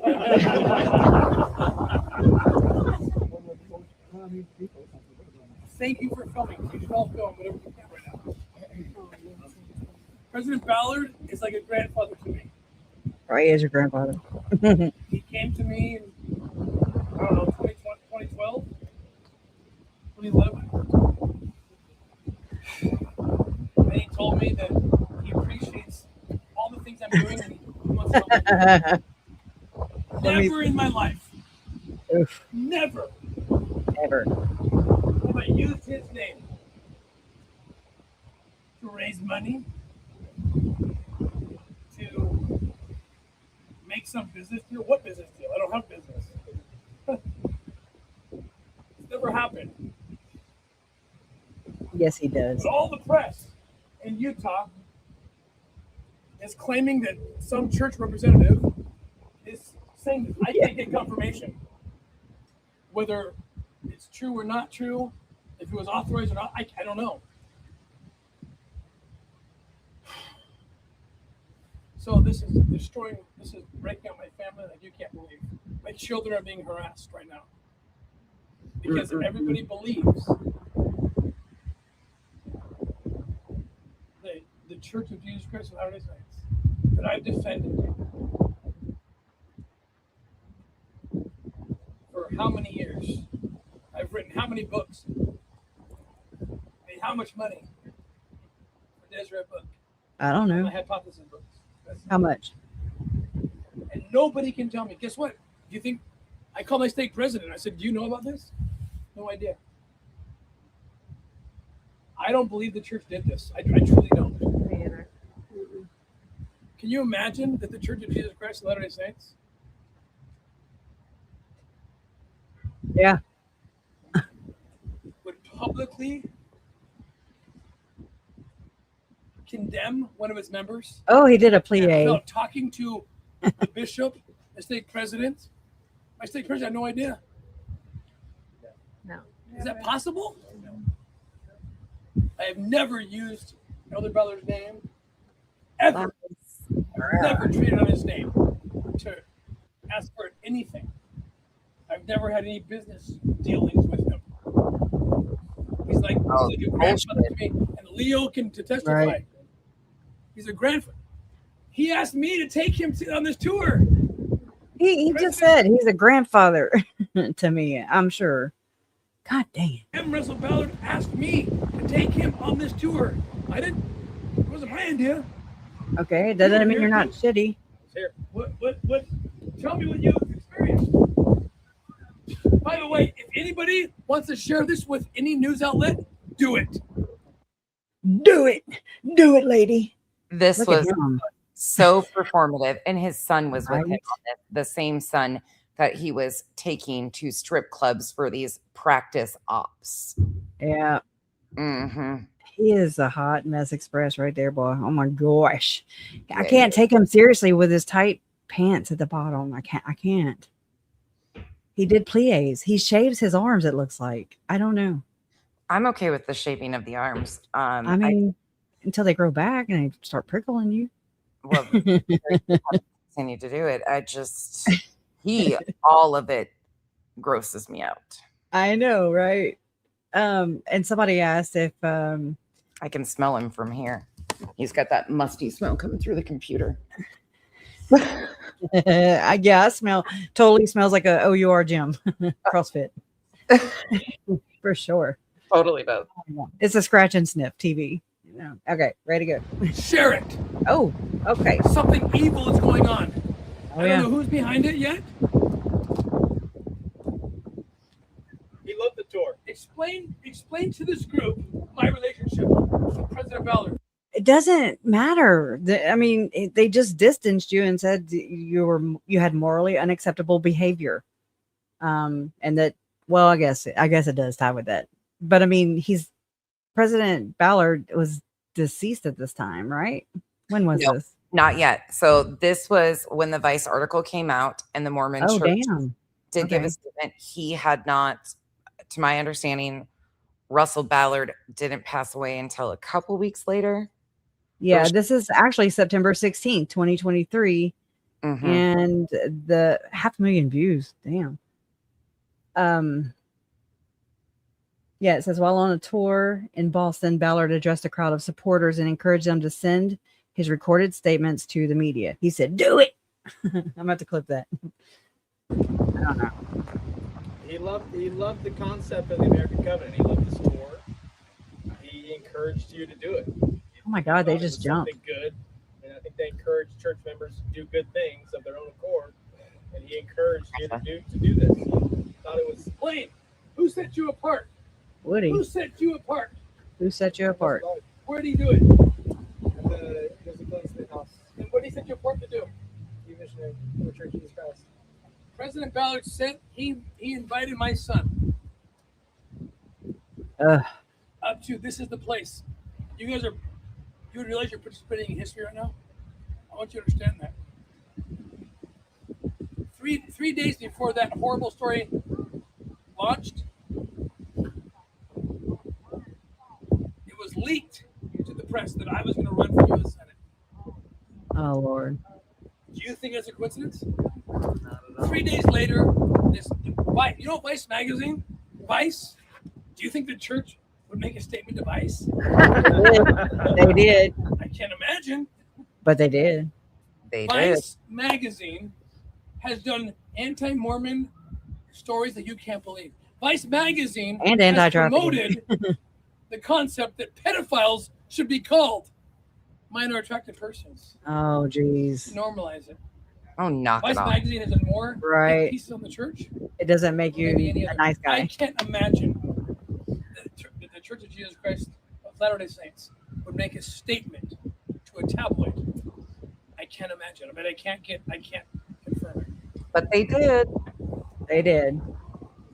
But I can tell you this, that never, ever have I utilized my friendship with President M. Russell Ballard to raise money. I promise you that. Y'all have a for-profit business together. I can't go anywhere without him. I'm serious. My wife told me I can't go anywhere. Have I ever used the name That's because she can't trust you. No. To raise money? I keep it as quiet as I can. But the truth is, he was the one who revealed our relationship in a speech, in a talk he gave here in Boston. Did they erase? Yes. And he talked about the American Covenant. He talked about this tour, the very tour you're on. Okay. Leo can confirm our friendship. God. What is the point of this, though? Somebody is trying to exploit this relationship. Never happened. I have never. Frankly, it would be a horrible donation pitch. It would hurt me more than it would help me. Oh, okay. I don't want to be attached to some religious denomination. That's not going to help me. I can't. Hold on. I don't even know what he's saying right there. Hold on. It'll be a horrible donation pitch. It would hurt me more than it would help me. Okay. I don't want to be attached to some religious denomination. That's not going to help me. What? It's going to hurt me. Never did. It's helped you. But somebody decided to make up this story. My children are being horrified. Oh my God. Children. Typical tragedy culture. Using their cover. The same one that brings his child to a freaking to a strip club. Same. Here, cacao. Okay, right. Cacao. Same man that has used other people's children, Gardy Marty, as his start to so much. Missing children, trafficked children, put kids in horrific spaces. His wife had a organization for children being placed in families. Yeah, there's a lot. Stop it. You don't care about your own children. I noticed that these people play a lot of roles in the middleman space. They're the middleman, you know? Always. Like they're the ones. I mean, look at the church. They stand between you and God. So you have to go through them to get to God. And then they mess it up a great deal. But anyways, I mean, it's like move. You're in my way. If you get out the way, I can get to it faster. Damn, you're blocking it. If you think about it. But they try to package it up, and they do. They make some are billionaires. You know, it's crazy. Oh, yeah. I just can't take them serious though. And it is very performative for sure. One thing I have noticed along my journey is there's this thing, and I don't know if it's something they have to do to belong to what I believe they call them secret societies, you know, because they belong. I mean, basically, in my opinion, having a temple recommend is secret. You know, it's you go in there and you make oaths. You can only get in there with a temple recommend. You're going to get a temple recommend by being a member, a tithe paying member, and you know you have to undergo go with your bishop and be questioned, and stake president. It's very yeah you don't go here, you know, and I don't want to, thanks. But I've noticed that some of these people they say this never. I heard President Bush do it too, you know. It's like a denial or something. I've heard Trisha do it. I've heard Lauren do it. It's weird. I'm trying to figure out the MK Ultra shit too, though.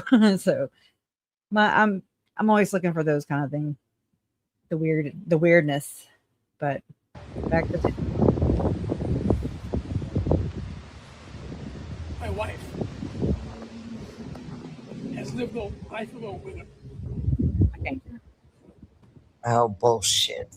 Let me turn it up. I'm gonna try it. Okay, there it goes.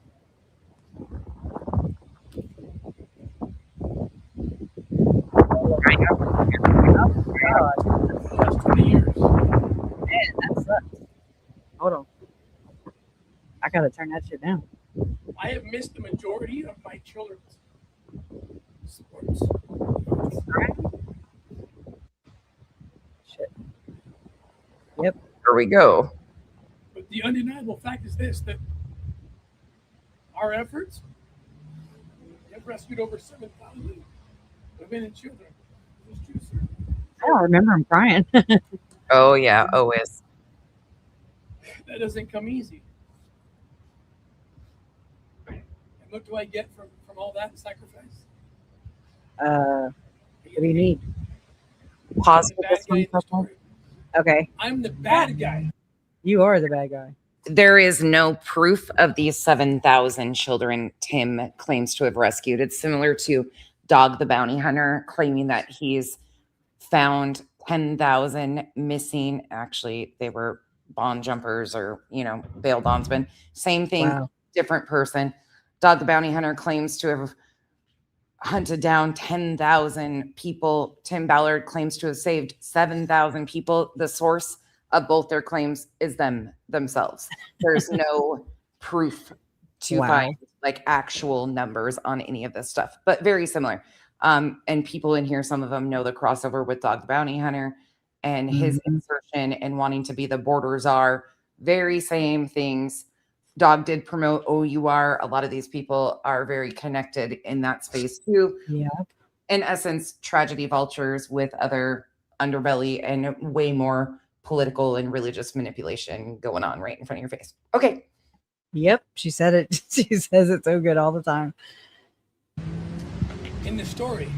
The bad guy in the story.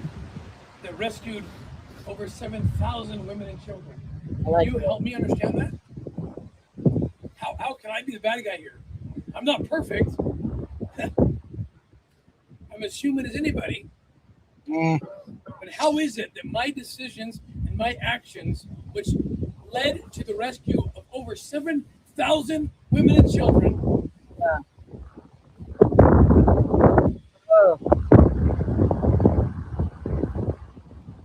and the arrest and imprisonment of over 5,000 traffickers and pedophiles. You tell me how I'm the best. He just did it.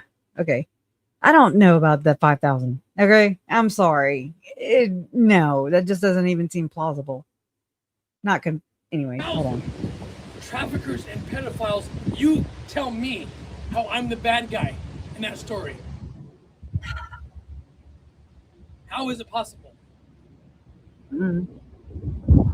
I pray to God the Church of Jesus Christ of Latter-day Saints wasn't part of this. They were. I don't know yet. I don't know. Should have probably waited on this then. I can tell you this much. My stake president knew nothing about it. My bishop knew nothing about it. If the Church of Jesus Christ of Latter-day Saints wants to condemn me publicly. Uh-oh. Sorry, I opened the window. I opened a bunch of them. Honestly, I need to close them. You're good. Apparently. Let me do that. Let me close them. I guess it's telling me, it's like, yeah, no, lady. Stop it. Before the world. Hold on. It's going to suck some juice. Hold on. Get out of there. Get out of there. In the moment that I'm trending, and please don't take it the wrong way, but The Sound of Freedom is the #1 movie in Latin America. You just said the moment I'm trending. Latin America, not America, because they had to astroturf the theaters in America to make it look like the United States, July 4th.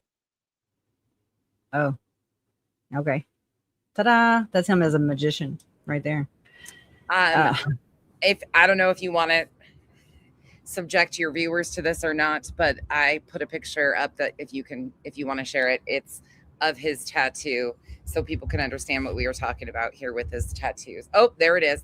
Okay. Wow. So these are fake tattoos. When he used to go on these supposed raids in third world country, a bunch of wealthy white men flew first class oftentimes to these countries. And then he took one of his friends, his makeup artist, his tattooer, and she would apply these fake tattoos to him before he would go on these raids. So he would look more like he fit in. That's what the tattoos are. I mean, look at the heart one. That's so stupid anyways. It's this dumbest thing ever. But it is. For him to try and fit in as, a trafficker. This is what it's so ridiculous. Hey, Jana. I know, y'all. Yeah. So it is a little traumatizing. Sorry. But Tim Ballard says Yoder. Actually, his groins say Yoder, which means fuck. Wait, is it just fuck? Yeah. Or fucker? Something. I'll have to look. Right now. It says no off the top of my head. I know it's been a while. Like I've not been able to pay attention to all this stuff, I know, same. because of some people, but I'm telling you, y'all, they're part of it. They're part of it. It all across it. Okay, that is wild, and I did not miss that. I did not miss that at all. Yep, it just means fuck. Okay, so fuck. Here, he's basically saying it here. Oh wait, I gotta add it back to the stage. Hold on. That's what he was trying to do and paying for it, even some places. And there around and saying he was saving women and children. Yeah, okay. Right. Coming back to this face right here after showing that picture. Oh my gosh. I know. It looks like he's saying fuck. I'm telling you. It does. Thank you. I'm going to read that. Oh, sorry. No, go ahead. Everyone that just joined us from Hella, thank you so much for joining us. Oh, cool.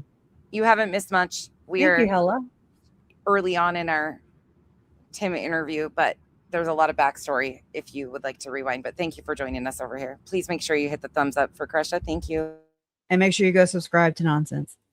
I pinned I pinned it to the top of the chat. All right. Defamation. It is from people inside the deep church. They lied. They know they lied. Go watch Backfire. Okay. They said that I never did projects associated with the church. My books alone made $4 to $5 million for them. I was on their stage. I helped all the apostles in multiple projects. They know it's a lie. So the fact that we're starting off on such a bad foot is disturbing. I thought I was just addressing Ryan, but again, I welcome the opportunity, and I think I hope Greg's a fair guy, that he will put my response on here. So that's false. Watch Backfire and other things that are going to be coming out about the truth of that. And I'm in a very good place. I'm in the best place I've ever been in my life. Actually, I'm closer to the Savior, to the Scriptures. So that was an interesting characterization that Greg Matson, who doesn't know me, apparently I was on a show. I did a ton of interviews. I don't even remember. Anyway, let's see what else he says. He stopped so Ray, much. right? Satanic ritual abuse, just ridiculous big lie type things because he's upset. Okay, stop. That wow, Greg. I'm upset, so I'm lying again. Wow, this is worse than I thought. Where did I say that? Where did I say these things that the prophets are involved in SRA? Show me where I said it. Okay, I have definitely said that the deep state is involved with this stuff. The deep church, 100% with cover-ups. I know this. Anyway, let's keep going. That for whatever reason he's been excommunicated and he's not back in the church, and it's very unfortunate, right? This guy has done some real good things in his life. We don't know, and seems to have decided that he's going to go down a path of narcissism instead of a broken heart and a contrite spirit, Lord. and trying to change his life. I really hope you show this response, Greg. You should get to know somebody before you start diagnosing them. Right. Again, I think that I have shown, if you follow me, I'm a supporter of the church. I still take the sacrament. The excommunication it's false. Go watch Backfire. You can't violate everything in the scriptures. This was a hit I job. can't It was a take PR it. hit job. He's like, I can't believe how much he's still trying to deny the excommunication, though. No, dude, you were excommunicated like in a very public way. Because who else denied their excommunication was Chad Daybell from Death Row. So there's that. And he had to be, in my opinion, excommunicated. It was November 12th that Russell M. Ballard passed away, which there was no relation to the two Ballards. Allegedly. I think there is, but whatever. Yeah, they claim there isn't, but he died November 12th. Mm-hmm. But they were hot and heavy to excommunicate him because, in my opinion, there was a lot of shady dealings that they were afraid could come out with the exposure of Ballard. And I mean, some things did come out. A lot came out. I mean, I don't know.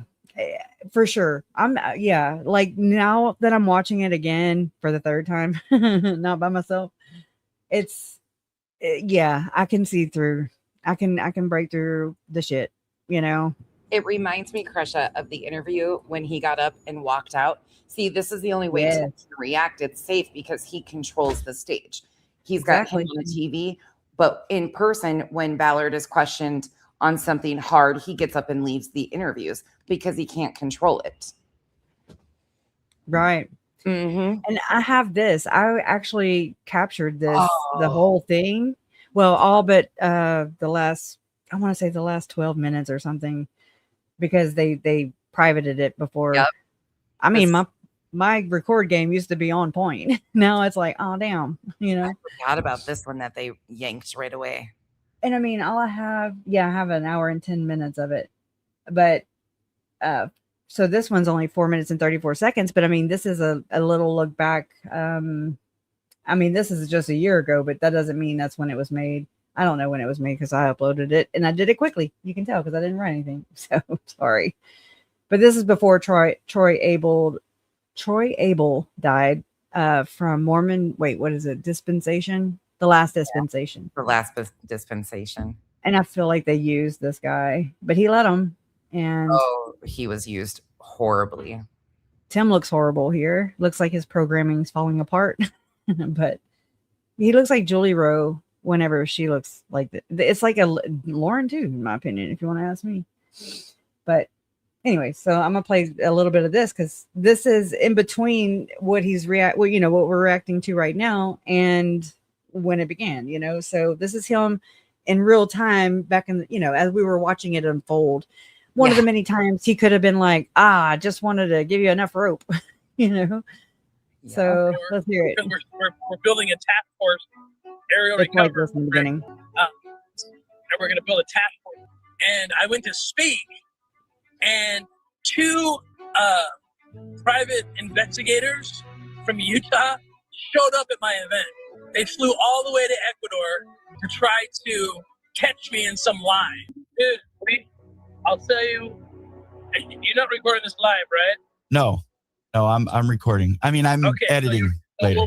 So I'm only saying that because we're still in country. We just finished a huge operation. It's been about 2.5 years in the making. And we're just we just finished it, been hiding out, and now we're heading home. But first, I want to thank you on your. I don't know if it was one of your last podcasts, for explaining to people like the Blaze. You know, my good friend Glenn Beck, who clearly wants to be so fair. Okay, I don't know how much he has to do with in the headlines that Tim Ballard's DNA, according to the court document. I just want to make something clear that you made clear before. I could say that you were raping dogs in your backyard, and I could submit to the court, and I could call that a court document. So the headline says, according to oh shit, such a spin. Huh? He's a spin master. That's what he is doing. Yeah. And he that's what he does. And it's chaotic, right? That's, in my opinion, that's what Trisha does. The art of it's to completely confuse you. So by the time you start questioning, wait a second. It's like drinking water through a water. Wait, what do they say? A fire hydrant or water hose, whatever.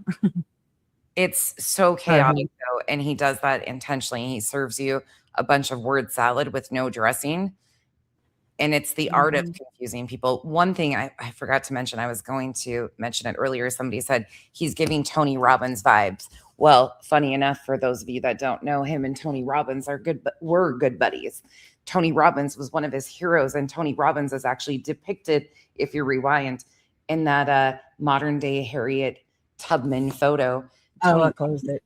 Was in there, but they're buddies. So whoever was saying that, I don't know if they were saying that because they knew that or not, but that's spot on. He wanted to be like Tony Robbins. Yep. And I mean, look, I believe they're both programmers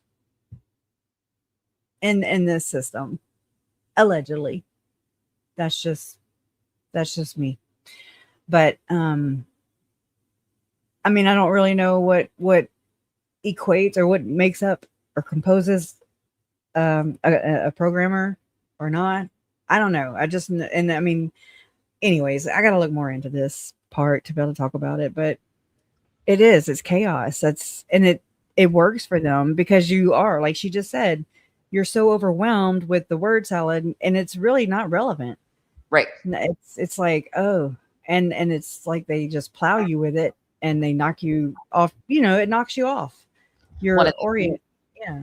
They teach almost at the Missionary Training Center, in my opinion, the MTC, is how to present the gift of gab and make the things that don't make sense. It's a lot of this. Double speak is what I see. Great way of putting it. Yeah, it's chaos. Yeah. Chaos. Yeah, I was just thinking of a leader's name, but I'll wait for that because it's not really relevant here. His DNA is all over the skirt. It is. Your sperm. So it sounds so official. And then, no one bothers to explain to people. Anyone can make up a court document. I could file anything against anyone and say anything I want. And all these oh my God, trolls who follow and say, just go read the filing. You got to understand, these women all got together. I know this for a fact. And they just repeated each other's lies, so it sounds consistent. True. But anyway, just because something says court documents means absolutely nothing. DNA, if you understand how we operate, but we can get into that later. Right. But I just want to thank you for absolutely pointing out so many things to people. Oh my God, he sounds great. Who just don't understand. But But this operation, man, was especially, it was probably the most dangerous one. And it has to do with the lawsuit. Find this trafficker. And I got it. You see how he does that. So he was accused of inappropriate behavior with his assistant. His DNA was found on a leather skirt of hers after an Came alleged back from a testing facility too. Yep. And his DNA and that was her accusations. It's not just a court document. There was actual testing done. The stories of the women are not all the exact same. Yes, they sat down, some of them, and gave interviews collectively together, but not all of the victims came out publicly and spoke against him. But you like how he goes from trying to minimize the accusations of sexual assault into, this trafficking. It was the most dangerous mission I've been on. I'm a hero. Look at me go. And it has to do with these lawsuits, like diminishing his role in the sexual assault or alleged sexual That's assault. true. And then he shames everybody, or the women for sure. And he's like, they're stopping me from saving kids, and I mean, that's so gross. Yeah. So freaking gross. Who cares who I sexually assault allegedly? Who cares if I sexually assault someone? I'm out here saving women and children. And listen, the basis of OUR was they wanted to start a documentary. That was the intent to begin with, is they went to shoot B-roll footage for a documentary that they were trying to roll out and get video stuff. He wanted to be a reality star of sorts. Mm-hmm. That's what they were doing. He claims that he had all this history working with Homeland Security. None of that can even be vetted. Like, his time with Homeland Security and what he actually did has never been vetted publicly to what he really did. But he tried to make himself look like this hero. They were out shooting B-roll footage for a reality TV of sorts show. Yep. That is true. So, I mean, that's basically what it is. It's ridiculous. He's got a hero complex, a savior complex, like you said earlier, and it's so for sure. Dude, yeah, he definitely. Oh yeah, I don't want to play that. Hold on. Oh, Huggy Bear. What? Mark Lamb is local to me, and I just asked Kyle. Oh yeah, cringe. Friday night if I should start doing coverage on him, because he's got a big YouTube channel and he is something else. You have to before Walwyn Quine does it, okay? Wait. Oh my god, that picture. Yeah, like her tooth. Anyways. Oh gosh. And, I mean, right? She's like a damn, look at that, she's pissed. Oh. Anyways, so definitely. We would love to hear from you. And it's not just because I don't care for her. It's just really because I like you. Okay. So just know that. Can I tell you really quick? I went and had my eyebrows done the other day and had them touched up with it's not microblading, but similar to, I had a powder or a combo brow done. And the only thing she asked me is, she asked me if I had an inspiration photo, and I pulled up. Oh my God. Face, and I said, as long as I don't come out looking like this, I don't care. That's all I don't want to happen. And when she's like, I got you, because I was really afraid. Mm-mm. Yeah, no, please don't do no Mac arches. Like, look, I'm stuttering. And they don't, thankfully, they don't look like that. Even with Botox in my forehead, I won't have the McDonald's shock brows. So we're good. Or this tooth right here. That's hilarious.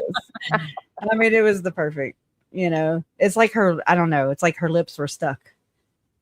It was weird. It was weird in slow motion. It was weird in just regular motion. Anyway. All right, Tim, spin it. An actress. We used actresses on purpose, and she was phenomenal in the operation. In fact, we have her given the debrief on location. Luckily, somebody filmed it, where she's. I wish we knew the ones that they settled out of court with. All excited because we identified the children. Okay. We do know a couple of them, I think. Oh. What is it? 2.5 years later, she's pounding her fist, saying her name's Sasha. She's revealed her name, so I'll reveal it. She pounds. This has to stop. It was all fake. So I could hold her hand because I want to hold her hand so much because she's so hot. I just can't. I just had to go through this whole thing so I could hold her hand. Oh my god. You know? He's so disgusting. So anyway, this is the sad part of the operation. It was the good news is 2 traffickers arrested, 14 kids pulled out. The youngest was 12. No. So think about that. And he was a 12-year-old. Think Notice how young he's that is. always alone. But here's he's always by himself when he rattles off numbers of these operations and the rescues. There's never anybody around, and the people that have worked with him have actually given statements about what they witnessed and what they were a part of and how many people were actually rescued, and it's nowhere close to the numbers that Tim gives ever. And right, okay, we just watched him standing and saying that President Ballard didn't do this, the church didn't, write the email to Vice, and so he starts asking everybody around him to say, oh, what is our relationship, blah, blah, blah, blah. And they're like, yes men. They're like, I mean, it puts them on the spot. First off, well, they don't want to say no. They're not. So he surrounds himself with yes men. I'm sorry, go ahead. No, sorry, I cut you off. They're not going to say no either, because some of those other yes men were also participating in victimizing, in my opinion, women. Allegedly. Yeah. That they were, rescuing from these horrific, legal sex trade in a lot of these countries exists, and they were absolutely participating, and they're married. They claimed that these are paramilitary operations when in reality it was a bunch of, and I'm not saying this to be disrespectful, but wealthy white men flying to third world countries where unfortunately the sex trade very much exists, whether it's legalized or not, and having their way situations on exploiting vulnerability. Yes, at its finest, Absolutely. I mean, or at its lowest, and they don't have the resources.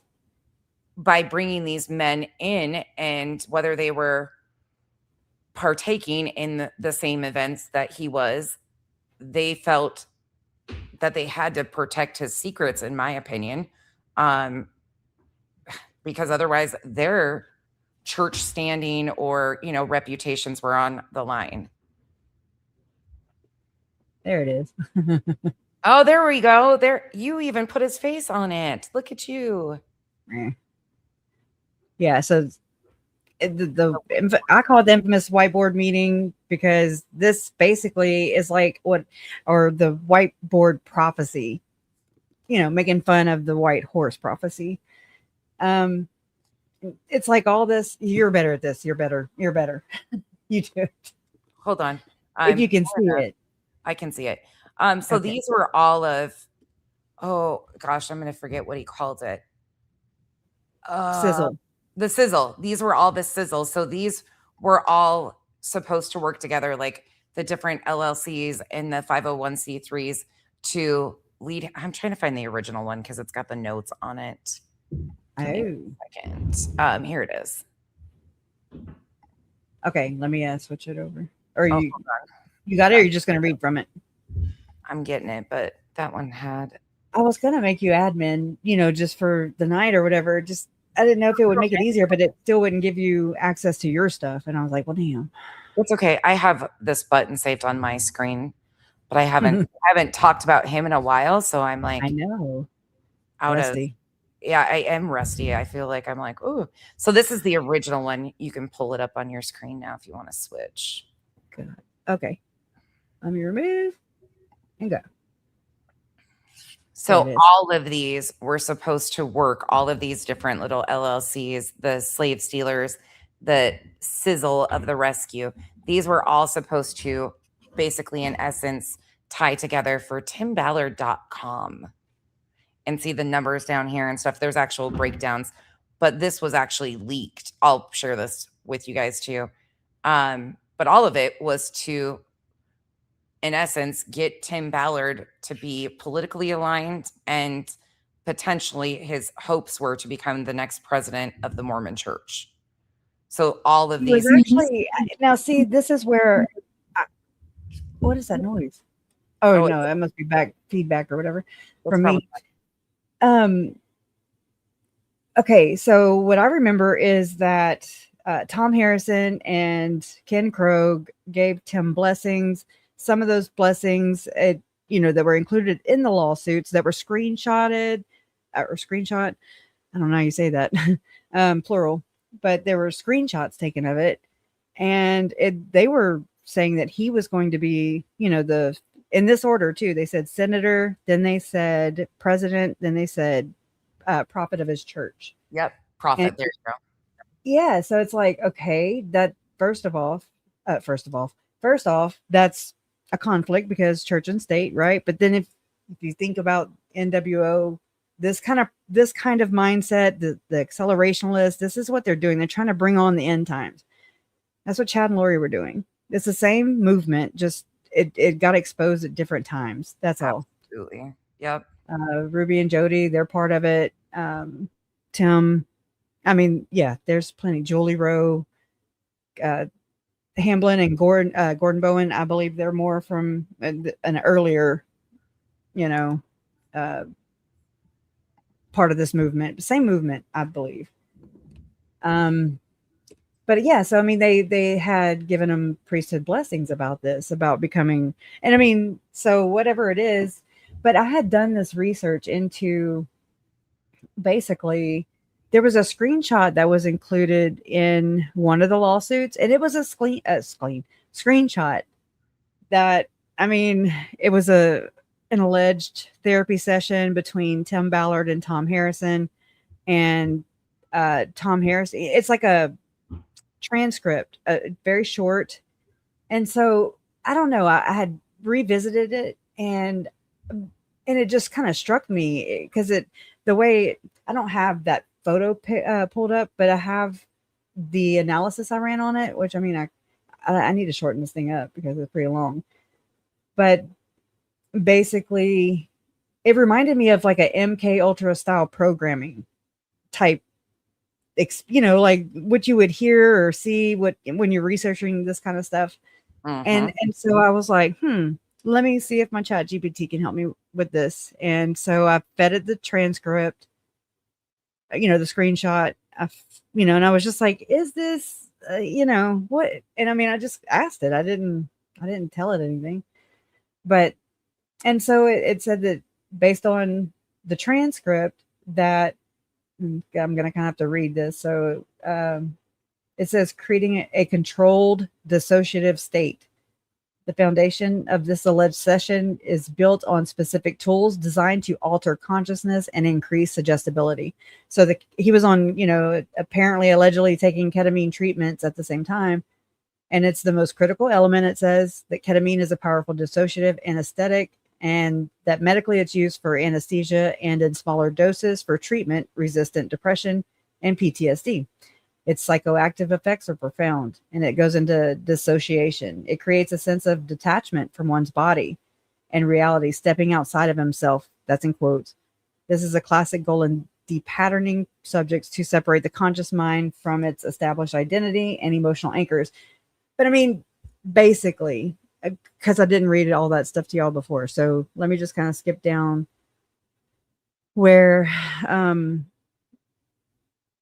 it says oh my gosh, it says, let me show you the damn screen. It's tiny though.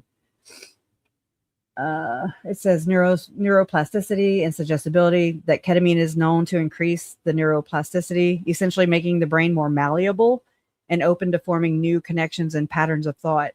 In a controlled setting, the heightened suggestibility could theoretically be exploited to implant new beliefs, narratives, or even a new identity. And that just, I mean, right? Because I mean, it's weird. Lori did switch.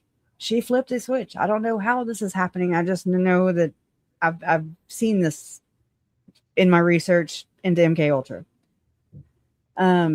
Davidic servant. Huh? Somebody brought up the Davidic servant in the chat, and that's for sure. Mm-hmm. Mm-hmm. But I mean, Was he told this? Was he implanted these memories by Tom Harrison allegedly? Is this? I don't believe that. And there's a lot. I'm not by myself on this. I don't believe that they ever stopped MK Ultra. That they just stopped telling us about it. They just, tell us very minimal. And I think that we see this playing out all over the place, especially with mass shootings, with these characters. JRL, in my opinion. Is it JLR or JRL? JLR. JLR.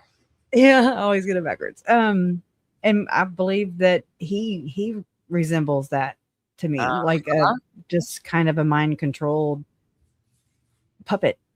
Yep. To go and just kind of run into all these things and divert, just to cause chaos, just to whatever it is, take your attention away from it and pay it, focus on him and what he's doing, what they're doing. And I mean, it seems to be a clique of people. Some have been in it longer than others. I mean, anyways, and his head is on a swivel, a literal fucking swivel. So just saying. Oh my goodness. It makes me wonder. Go ahead. No, go ahead. No, that was it. It makes me wonder. Somebody asked where is Tim Ballard now, so I went to look at his Instagram because that's where he's most active most of the time. And I wanted to see if there was anything there. So he's posting Jim Caviezel once again. The Tim Ballard information. Here's the statement across the top. Light pierces darkness. Wait, you got to put it up there. I'm grabbing it right now. Oh, now. Wild. I was looking on my phone. I don't know. Light pierces darkness. Oh, did he think that up all by himself? This. JLR did sue Jim Jones. Shut up. JLR sued and his mom's womb. That dude's nuts. He did cover some of our, the Daybell case. He just never he never got in my line of sight. Y'all know I'd have never got it laid, I'd have never backed off of him if he did. Oh, okay. I'm sorry. I had to go turn my air off. I'm waiting on a code to be sent to me so I can get into my Instagram on my computer. Oh, right. Don't y'all hate that shit? I hate with all your social platforms and stuff. It really does suck. I'm like, I hate that. I don't want to do 2-factor, but hurry up. That's wild, though. I mean, sorry. It gave me an ad. Come on. And ads. I can't stand ads either. Reset. Sorry, I'm looking at my photos to see. I mean, because I have so much shit. It ain't funny. Oh yeah, I keep forgetting about Tim Ballard's brother, Craig. Oh, Craig. Oh, here we have this. Or just you want to let me know when you get in and I'll flip it back? Yes, perfect. Then we can carry on. Okay, here. So this was from Mormon Stories podcast post on YouTube, and this was back whenever. Let me just read this. It says, if you're believing Mormon family and friends are unwilling to believe the reporting by Vice News that the Mormon Church has formally denounced Tim Ballard, please show them the Deseret News article, which confirms Vice News reporting. And so they circle it. They put, the photo with Tim and Ballard, Big Ballard and Baby Ballard. And it says, President Ballard and Tim, and this is the full statement from the church. President Ballard and Tim Ballard, no relation, established a friendship a number of years ago. That friendship was built on a shared interest in looking after God's children. That bothers me. Whether they are and without regard to their circumstance. Okay. That didn't really make. However, that relationship is in the past. For many months, President Ballard has had no contact with the founder of Operation Underground Railroad. Who wrote this? Oh, Vice. Never mind. The nature of that relationship was always in support of vulnerable children being abused. trafficked, and otherwise neglected. Well, I mean, that sounds like it could be the nature of that relationship was always in support of vulnerable children being abused. So that's weird. Once it became clear Tim Ballard had betrayed their friendship through the unauthorized use of President Ballard's name for Tim Ballard's personal advantage and activity regarded as morally unacceptable, President Ballard withdrew his association. President Ballard never authorized his name or the name of the church to be used for Tim's personal or financial interest. In addition, the Church of Jesus Christ of Latter-day Saints never endorsed, supported, or represented OUR, Tim Ballard or any projects associated with them. President Ballard, I hate this one, y'all. I hate this part. This makes my stomach turn. President Ballard loves children all over the world. It has been his mission and life's work to look after them, care for them, and point them to their Savior. Blech. I don't like it. So, are you ready? It still hasn't logged in. Oh, god dang. I know. It still hasn't even sent me a code yet. It says it's going to send me a code, and I still haven't gotten it. So I'm clicked it again. Gavin McInnes. Who's Gavin McInnes? Why does that sound familiar? Gavin McInnes started Vice News. Or Vice. I'll just say Vice. I don't know who that is, but Huggy Bear. And he's the founder of the Proud Boys 2. Oh, shit. Nuh-uh. Really? Chat's always so damn smart. I love it. Yeah, that too. Yes, it's like John Matthias and Nights with Ping only wanting to talk about child and women crimes. And I'll say that corn addiction. Y'all, Jay cracked me up because she said it, a corn addiction. The way she said it, it just freaking, like, I don't know. I went back and watched it a bunch of times, just that one part. A corn addiction. Yeah, no, it does. It does. People, I would stay away for sure. Yeah. So, and average normal adult says Candace Owens was talking about the connection to CIA and the University of Utah. Oh yeah, Tom Harrison went there. Taught there, where the shooting happened. Charlie Kirk. Oh yeah, yes. That yes. The whole thing. I'm telling y'all, it's really gross what they've done. In my opinion. Yep, he founded Vice and Proud. Oh my God, Proud Boys. Wow. That's wild. Guess who Ballard interviewed with, and I showed a video. I know. I watched it with you. Yep. And Enzo, a Proud Boy. I don't know if he still is or not, but yeah. And Bullhorn Betty has hung out with them too. I don't know why it won't send me. I thought it like flickered, so I don't know. I'm creating a new Instagram right now just to get into this. Oh, damn. So give me a minute, but you can play whatever you want. Yeah, that's what I'm going to do. That's what I'm going to do. All right. I think, let me see if I'm loaded on there. Oh my God. Yes. A lot of swapping. Job. I wear my garments. I take the sacrament. I'm close with my bishop, with my ward. So you're mischaracterizing me, and anyone who knows me would say that as well. Okay, let's go. And now the reason I'm coming out now is because now there are people that are actually listening to him, which is scary. There are people that are actually listening to him and the garbage that he's spewing about the church and his rants, and falling from the church, right? They're losing their testimonies as he supports others that are talking. Mm-hmm. Collaborate and listen. I am bearing my testimony of the gospel all the time. Greg clearly doesn't follow me at all. Yeah, I'm bearing testimony of the Book of Mormon. I'm bearing testimony of the prophets. Like I said, I'm sorry. I just want to respond to what Huggy Bear, continuing the conversation about the Vice. Vice did a puff piece on the LeBarons in 2012. I did see this. You should watch it. And then she said the guy that produced that documentary was accused of date rape. Wow. It doesn't surprise me. I don't know who Shane is. Didn't Shane? Who's Shane? Shane.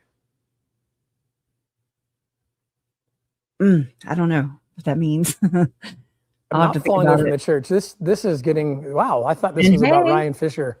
This is more about Greg Mattson. These are all lies, everybody. Everything you hear is lies. But Lindsay makes a freaking great point. He wasn't wearing his garments in that tattoo photo. Okay, Tim? He has said so far. I'm not going to say he's a liar. I think he might be confused. I hope he can be contrite at this point and recognize that he doesn't know me and he's characterizing me in a way that is false.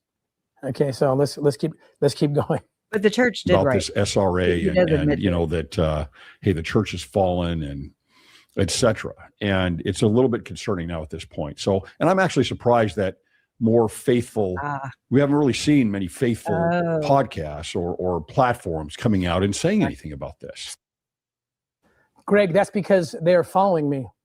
That's why they're not coming out about this, because they are informed. They decided to be Matthew 18 compliant, and they're following me. I've talked to a lot of your friends, I don't know what Matthew 18 and they were shocked at this podcast. They reached out to me and said, I can't believe what he's doing. Bringing Ryan Fisher on, according to one very prominent podcaster.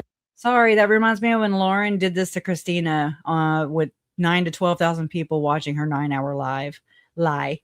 When she was like, oh yeah, she goes to church after doing these videos. She goes to church. I'm like, oh my God, you're nasty. Yeah, he told Greg, he said, bringing Ryan Fisher on to talk about Tim Ballard is like bringing Hitler on to talk about the Jews. That was a quote. Yeah. And Greg hasn't done anything to retract or even, rectify or consider that what he's saying might be off. Got it. Podcasts aren't talking about this, Greg. It's because they're following me and they. I always said the wrong thing. Okay. She got it. She had to sign up. Look at this. Oh no. Hey, first thing I realized is that Tim Ballard Foundation was the very bottom thing on that chart. Sure was. On the whiteboard. The sizzle. Yep. Let me knock this down for a second. Jim himself, Jim Caviezel. Light pierces darkness when the truth is spoken. In this powerful conversation with Jordan B. Peterson, Jim Caviezel reflects on portraying Tim Ballard in The Sound of Freedom and the responsibility of telling a story rooted in courage, innocence, and the fight against human trafficking. This message is not about fear. It's about awareness. It's about protecting children. It's about reminding the world that hope is stronger than darkness. When people choose to learn and act, change begins. Watch the clip, share the message, stay aware. This was a day ago for anybody asking where he is. Well, tell him not to tell us what to do. Yep. I don't trust Peters or whatever the hell his name is, Jordan Peterson. I don't trust none of them guys. They're all in it. Sorry. Nope, you're right. Spot on. But there you go. Does it have sound or? Oh yeah, I can play the sound. I don't know what this. Oh, she's doing it too. She's doing the little triangle. Authority over, but women may only have one husband. Women are not allowed to refuse intimacy with their husbands. And oh, by the way, the Quran actually instructs the husbands to. Oh, of course, smearing other religions, which is typical of this group of people. To beat their wives for disobedience. Further. He posted this 20 hours ago. More, the Quran permits men to marry pre-pubescent girls and then consummate the marriage once the man decides that the girl is physically able to tolerate it. The Quran also establishes a legal inequality between men and women. So let me read what it says here. She is telling the truth. I couldn't believe it either when I heard the rumor, so I studied it extensively and could only conclude that the leftist Islamic alliance may be the most ironic political maneuver of all time. Actually, it's not that ironic because the left actually stands for nothing, just whatever is politically expedient. And for whatever reason, Islamists are politically expedient for them. Am I saying that right?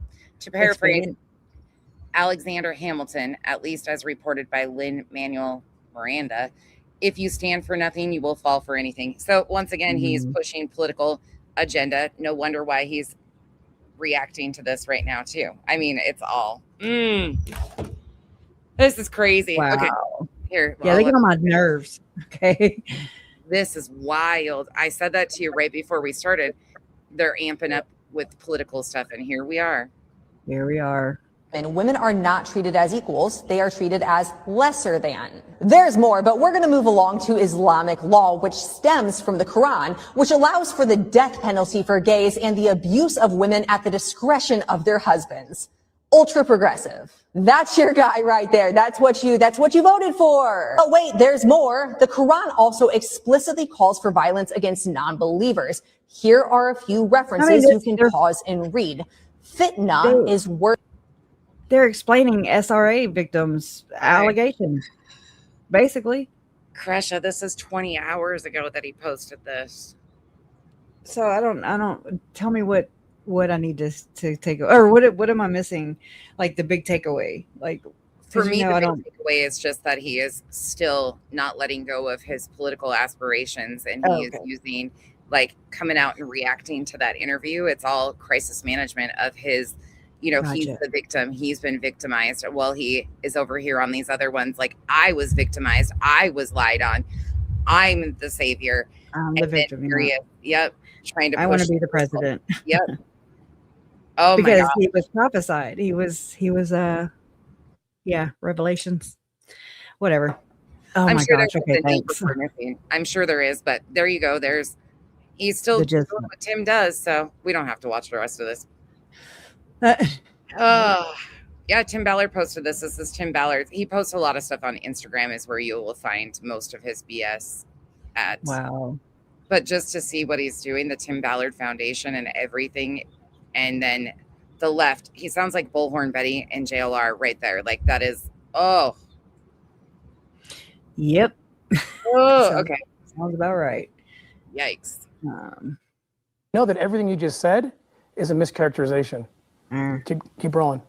It online, and it's talked about online in terms of social media, but actually covering this is something else. In fact, you see mostly maybe even some anti channels that have been covering this. So I'm going to do a couple of episodes on this. This one is interviewing Ryan Fisher, who was Tim's right-hand man. Craig. I was like, I didn't do that. Why state things as fact that you don't know? Ryan Fisher was no more my right-hand man than some guy I hardly know from Adam. This guy he's delusional.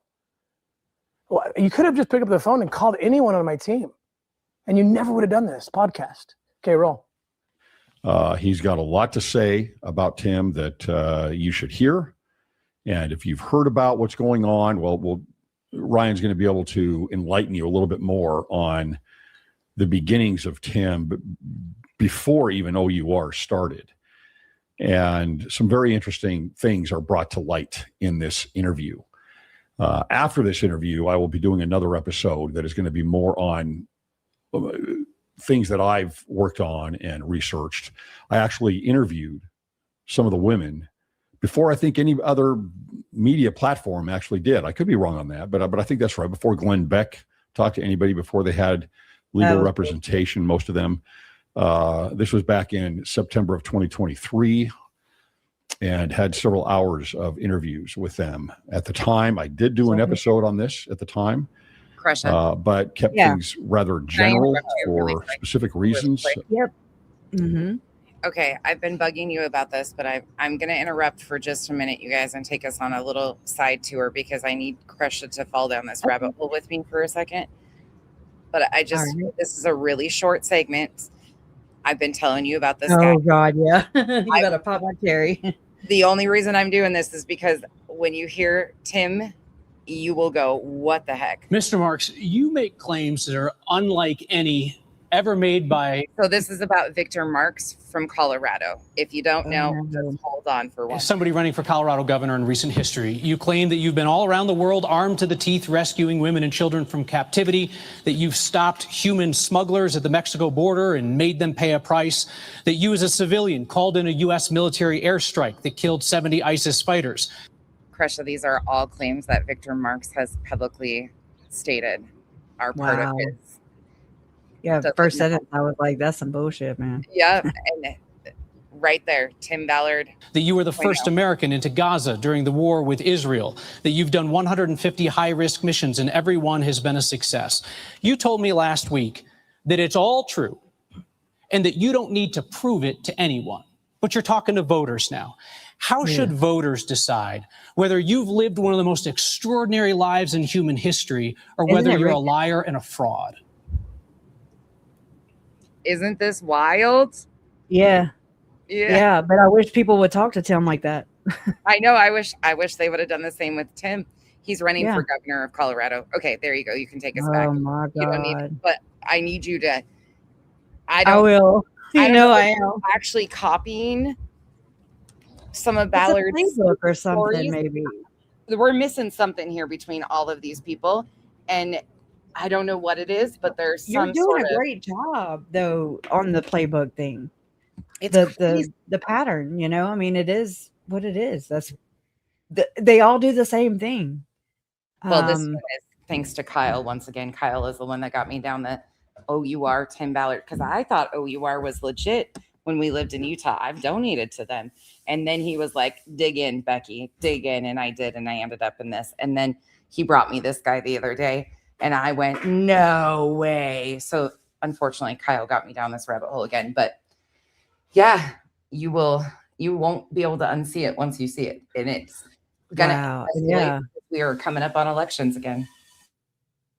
That's keep an eye on Mark's. Huggy Bear gets it too. Yeah, this is crazy. So sorry, didn't mean to segue you, but that was the perfect time because Tim says these same things over and over again. Okay, you can switch us back. Okay. Hey, buddy. Oh shit, I just stopped sharing. Hold on. I clicked the wrong damn button. You're okay. Sorry, I threw you for a sideway line there. Oh no. You're good. I get click happy, and that's my problem. I just start panicking and start clicking things. All right. Like to hear it? Here it goes. That allegedly. I didn't know exactly what needed to be put out publicly for these women. And then we'll cover a little bit about what Tim publicly on his posts and other podcasts has been talking about over the last several months. And it's just a spiral in my mind that I see. Okay, stop. He's never going to do that podcast because he won't find any content that he just told you he's going to find. He'll find content of me bearing testimony of the gospel and pointing out that there has been an infiltration inside the corporation of the church. And there has been. That's prophesied, by the way. So when you see it happen, it should increase your testimony. It is prophesied. Of the gospel. It is prophesied. And I know that from looking myself, looking into the stuff after Lori and Chad, right? And I mean, the Church of the Firstborn is prophesied to be brought about once, because the church here and now does go corrupt. Okay. So when they say that Chad was going to start the Church of the Firstborn, they all are. Okay. Not the opposite. Gross. Okay, I've never encouraged anyone to leave the church. I encourage people to stay in the church. Now he's addressed these women. Does he know that Todd Shaughnessy shut the whole thing down? Judge, 3rd District Court. This is a guy who did very little to no research. These women, most of the cases have been dismissed, and I'm suing them now. Okay. Three of them are likely going to jail for perjury, for email theft, for accomplice to child trafficking. That's like what Trisha's trying to do right now, in my opinion. That's where I learned about this context. Whenever Trisha, obtained Beth B's phone after she died, and from her hospital room, and let's say she retrieved documents like she claimed her and Stacy did, then they obtained it illegally. And so same thing with Celeste Voorhees. She obtained the emails, illegally or not procedure. So it voided them. Okay. And so it makes me wonder about Trisha, for sure. He's just a con artist, in my opinion. And it's all connected to this vast conspiracy that actually started in Washington, D.C. Now there's a big conspiracy that started in Washington, D.C. Okay. When 3 weeks after I said I was going to run for Senate, there's so much content, guys, on my link. I remember when Mike Lee met with Tim Ballard at the airport, Salt Lake City airport, the night before he was going to announce running to come up with, strategic plans or something. I remember that. Go look at the FAQs. I've been very transparent. Go look at what the judge said. The judge called them liars in a 58-page ruling. Wow. On July 18th. Greg should know these things. These are the women he had. So what's nice is I wonder if the teleprompter is running. You know what I'm saying? Because he has time. This is edited, shitty editing, by the way, too. I mean, not that I'm great, but I mean, come on. But I mean, like, and this 4 hours freaking long of him just going toe to toe years later, and PR teams later. So he has the right answer for everything. But I mean, I'm trying to look at this as if I'm somebody who's not critical of Tim. And that's the dangerous part, in my opinion, because if it had me turning my head kind of sideways, what's it doing for people who aren't looking for these kind of things? Anyways. They've been discredited and dismissed in court. One of them is a human trafficker who sued me and my wife. Does Greg know that my wife was sued by these same people for sexual assault? Bring that up because that pretty much discredits all of them. So this is someone who's done, I would almost say, zero research. I think he's going off things people have told him. That's not very responsible because everything so far has been a mischaracterization just in the intro. So keep rolling. Ryan, welcome to the show. Hi, thanks for having me. So how are you associated with Tim? How did you know him? Give the audience an idea of your association with him over, I believe, around 7 years. I met Tim in 2011 when I was starting a TV program called Neophyte Explorer that was on KJazz from 2012 to 2016. Just explored Book of Mormon geography, interesting scriptural archaeology, things like that. And I went to a research conference in Orem, and Tim was presenting some of his research on a theory he has about the Book of Mormon playing a role in the life of Abraham Lincoln and shaping how he views the world, and informed him on how to conduct the Civil War. I heard his presentation. I thought it was pretty fascinating research. And so I decided to put him on my TV show. He was an aspiring author at the time. He was just coming out with a book called The American Covenant. Mm-hmm. And I read his book. I thought there was a lot. I was really passionate, still am really passionate about American history and our founding fathers and the principles that our country was built on. So his message that kind of seemed to fill in and connect some of the doctrines of the Church of Jesus Christ of Latter-day Saints with the miracles of the Revolutionary War and the inspirational stories surrounding the founding fathers. I don't want to keep letting them go any further before I show you this again. Y'all have seen this many times if you've been around here, but this is how Tim Ballard does his research. Served times that others served me. And all of a sudden, as I just thought about those moments in my life, I was filled with something that I recognized. It was the same thing I recognized when I had gotten off on the freeway, off the off-ramp to go visit this little boy. I felt optimism. I mean, I was in tears. I was just like floating. I feel like I wanted to go run a marathon from his house. I was like, what is this? I felt optimism. I felt courage, unity, these amazing things. I said, what is this? He says, Tim, it's a chemical reaction.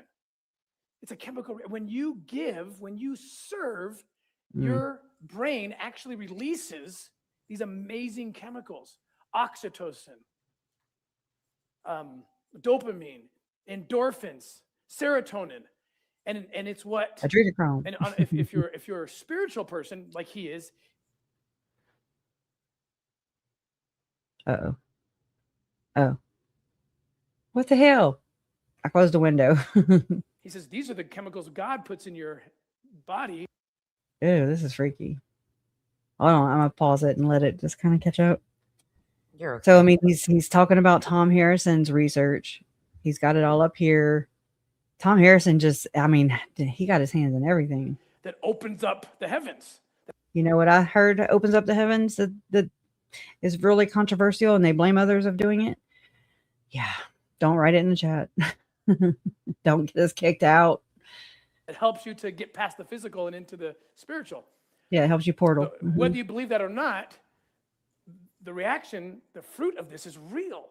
So I wanted to do my own research on it, and I found a brain specialist one of the people that helps us heal the brain of the children who have been traumatized. His name's Tom Harrison. It does that by itself. I mean, I did that. And this is what he says, his research. The research is conclusive. Through ongoing acts of service, charity, thoughts of kindness, and gratitude, the brain releases a powerful cocktail of chemicals, which include oxytocin, endorphins, dopamine, and others. These chemicals, in turn, produce in the recipient positive benefits, which produce higher levels of achievement, increased creativity, positivity, optimism, and unity. Why are these fruits so important? Because you can't teach these things in your home, to your children, in your businesses, to your employees. Can you go to your employee and say, all right, be creative? I mean, you can say it. Be optimistic. Wow. Be a unifier. Be a team unity. You can say it all day long, but how do I do it? How do I be creative? How do I just do this? You do it by creating the environment in which service is prominent, is paramount. You encourage your people, your family to serve. Anyways, I just kind of wanted to, it says Tom Harrison right there, even, PhD.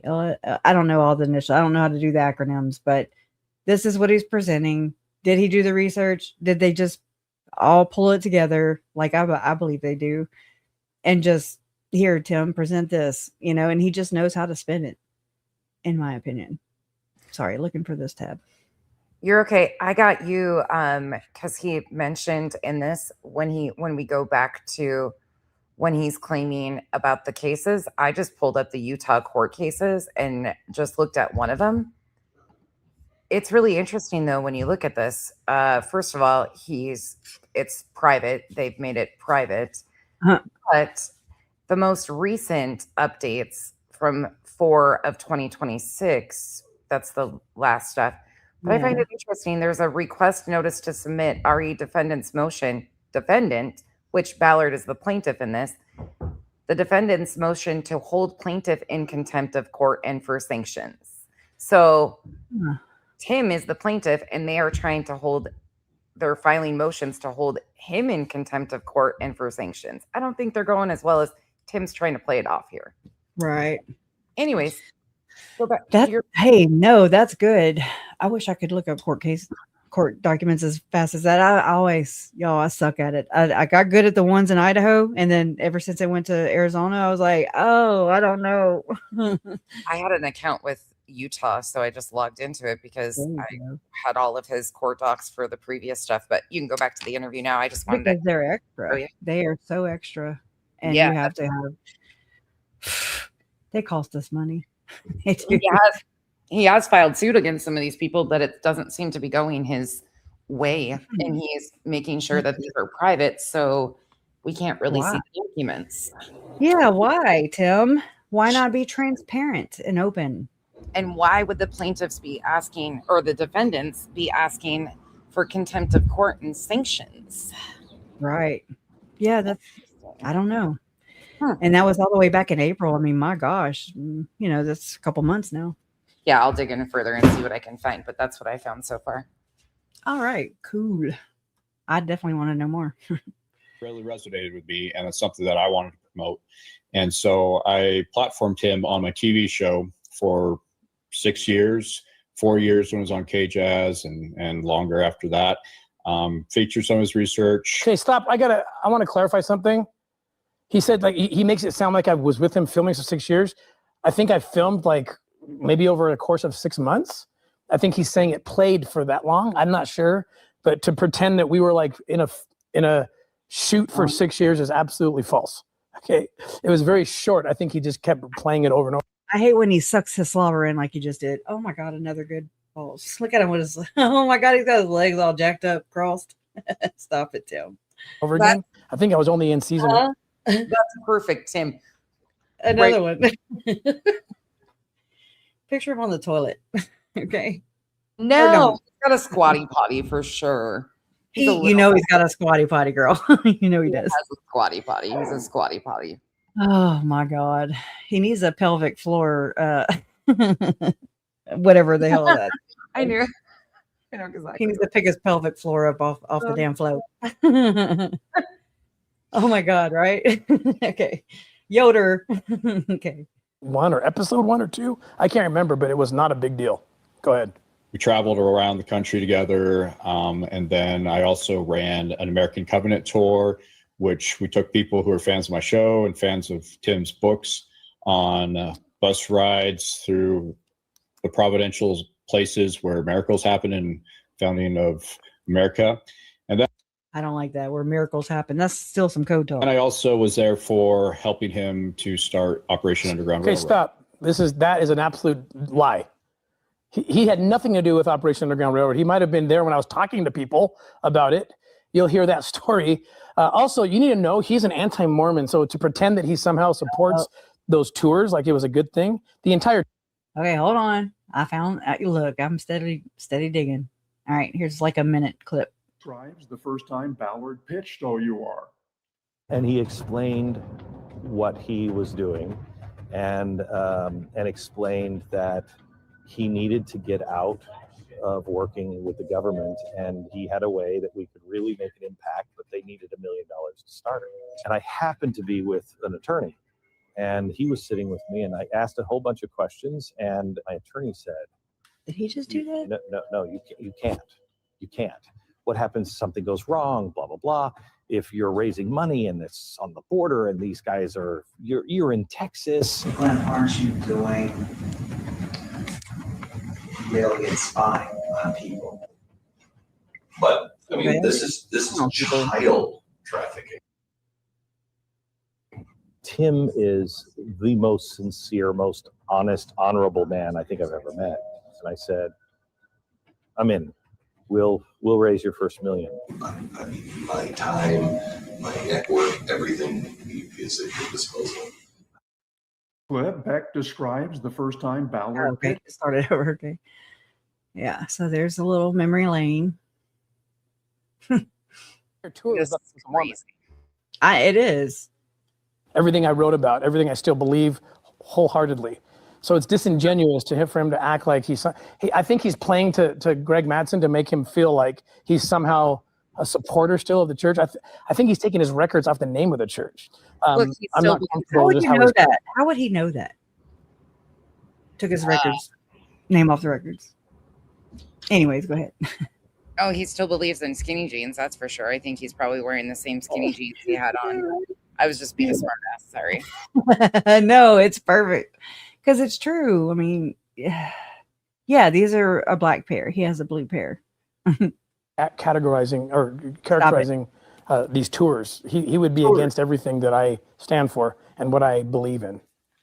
The nonprofit that aspired to rescue kids from human trafficking. Mm-hmm. And so I was part of the beginning of that, and I was involved in many film projects with him, and I even got a special calling or film project from Elder Ballard during that time. That is absolutely false and frankly disgusting. Were you there, Illuminati? Were you there? You were with Ryan every minute? What are you? He's like mirroring his wedding ring. Anyway. Elder Ballard didn't ask him to do anything. He came to one meeting. It was awkward. He was awkward. And we left, and Elder Ballard said, please don't bring that guy back in. I just brought him in because he wanted to hear about the guy I was working with doing American Covenant tours, because Elder Ballard was very interested in the research. Elder Ballard did not give him any special commission. Absolute lie. Next. It all spanned to about 2017 when we had a following out, and I left the career of Tim Ballard for good, having become aware of who he really is and what his motivations were, which weren't pure. What he's saying is he's mad because I left him. He can't do the tour without me. I'm the tour. He did logistics. He doesn't know this stuff. My wife was actually really annoyed when we were watching. I was a little bit watching his Nephite Explorer because he pretended that he was discovering my research. And he's done this to other people too. You can talk to a lot of other people. Okay. And so Catherine's like, he made it look like he discovered this stuff. And I said, whatever. We kind of let it go. He is absolutely. Can we be honest here and say that Joseph Smith acts like he discovered this stuff too? I mean, right? Not who I was when I fired him, because I told you he was embezzling money. It wasn't a ton because we weren't making a ton of money, but I told you what he did. It's dishonest. And I said, I'm not working with you anymore. It was as simple as that. And I said, Ryan, go ahead and do the tour if you want. I won't stop you, but I'm going to do my tours without you. He can't do the tour. That's why he's mad, because he doesn't have the content. He can't stand up and talk about this stuff. So understand, this is a scorned person who lost his opportunity to use my research and my name to make himself rich and famous or whatever he sought. And this is purely just scorn. Speaking of scorned, dude, use your name. Nobody wants to use your name. Nobody. I second that. And a vendetta. Okay. Whenever you pause, I don't know. No, you're okay. You're good. I wish I could see you when I do this stuff. Or you could see me. That's why I didn't go on camera. I was like, yeah, I ain't got to get dressed. So, sorry. We should have been on camera so we could see each other. But I love it though. We're figuring it out. Look at that face. Oh my God. Your pause game is on point tonight. He looks like, a kid who don't want to eat his peas or something. Oh my goodness. Oh my God. I think I have a little short. I need to go grab it. For him to jump into something he has no knowledge about. Operations, OUR. He was no part of it. But he used this opportunity many years later. I get hit in a political hit campaign. So weeks after I announced I'm running for Senate, because President Trump asked me to. That's all filmed, by the way. That's what this is. And Greg, if he saw the context and the timing and calendared this thing out and saw what it was, he would know that. But Ryan he's a simple opportunist and a liar. I don't designate many people liars, by the way. I'm trying to be very careful. Hold on. Bad man, she love. Bad man, she love. Yeah. Bad man, she love. Bad man, she love.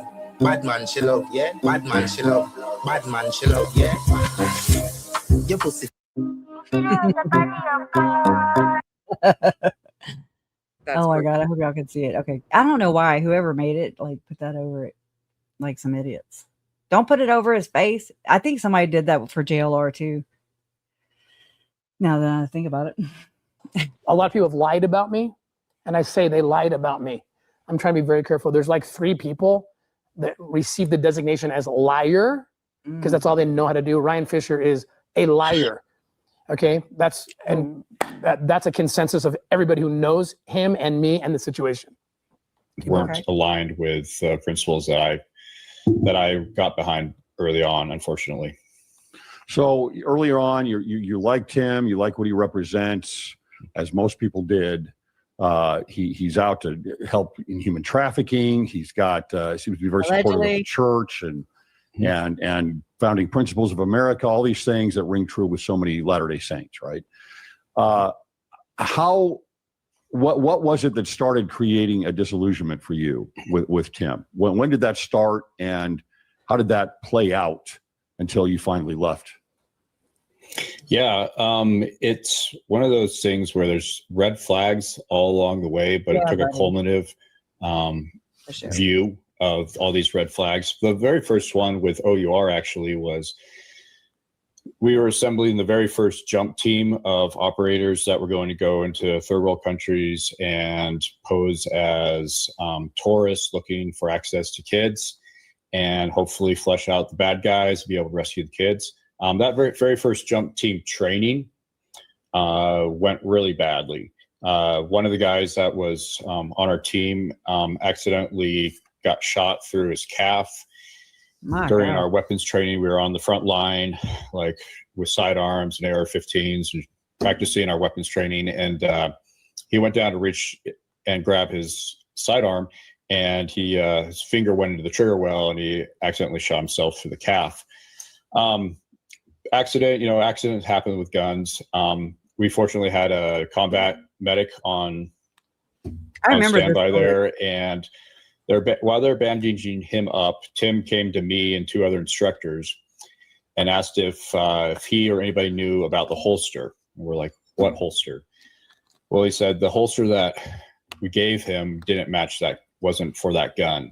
And what he's referring to is holsters are designed where the trigger well is sealed so that when you reach down to grab your gun, your finger doesn't Long story. go into the trigger well and accidentally pull the trigger and shoot yourself through the calf. Well, he had given this guy who came without his own weapon a incorrect holster for that gun that didn't fit, and that contributed to his accident. I mean, that's exactly what holsters were supposed to prevent from doing. The problem is Tim immediately pulled me and the other instructors aside. It's like, well, that holster doesn't match that gun, so we got to keep that under wraps. And he told us to separate the gun from the holster. He said the sheriff's coming. You know, they always investigate any kind of shooting. The sheriff is coming. What? Come on. I think we might have broke it. It says enough of this guy. This guy. I know. What are you doing? I actually have a headache too. So I'm like, I don't know. Might have. Do you mind if we do this? No, like we can do this in segments. Absolutely. This is a lot to process, and there's a lot. When you and I do stuff like this, we can't just review one thing. We're like, oh no, and here and here and here and here. But I think it's helping us remember how problematic, because both of us, when we watch this, I think we're like, oh, okay, we agree with Tim on certain things. And there is things that I think both of us will agree with him with coming up, but that he says, but it doesn't necessarily mean that's the truth. Right. He's just speaking. Right. I don't know if there's any action, but no, we can absolutely, we're already 3 hours in, so we can absolutely do a part 2 and 3. Lindsay's about to have a conniption in the chat. She's like, bring Kyle on board too. I mean, bring him. He always got something smart ass to say. Oh, hey, I like his take too. Jason always pipes in.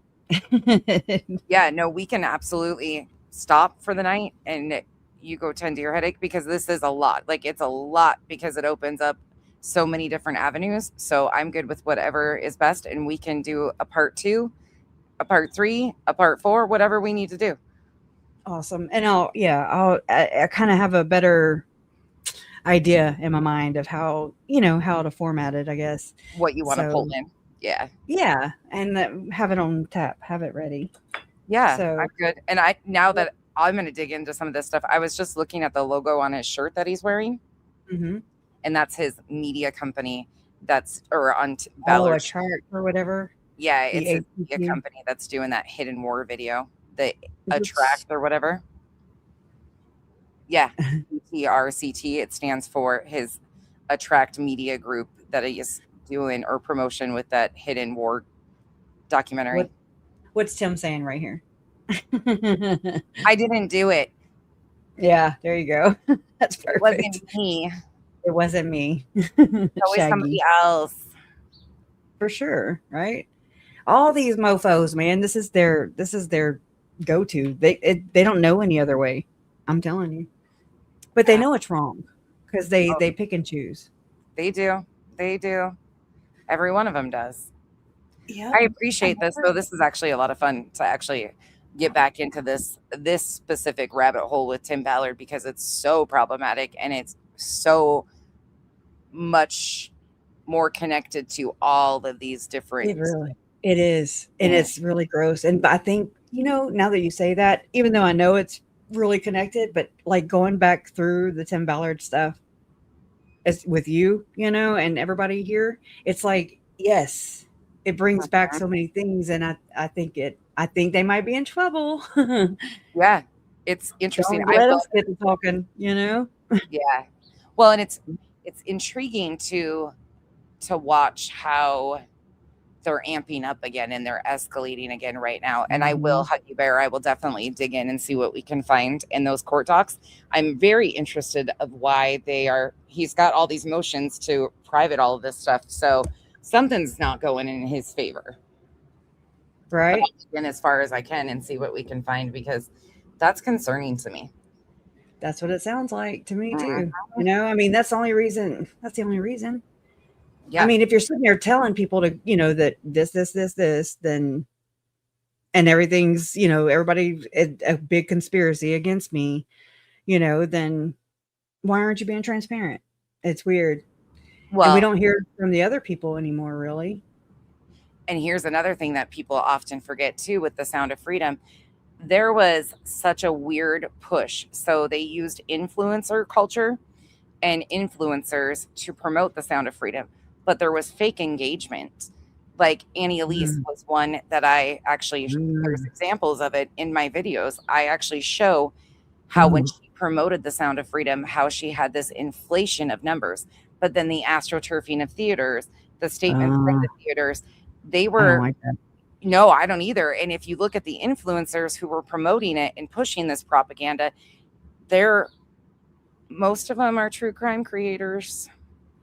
That's Mike King too, and Chris McDonough. I backed away from Chris McDonough a long time ago, and Mike King. They came on to the scene too timed, and the way that like Mike King, for him to be a cult expert or whatever, but yet he still belongs to the church. But yet he doesn't call out the same shit that I see, that I've read about, that I've researched with Chad and Lori, period. He don't talk about Tim.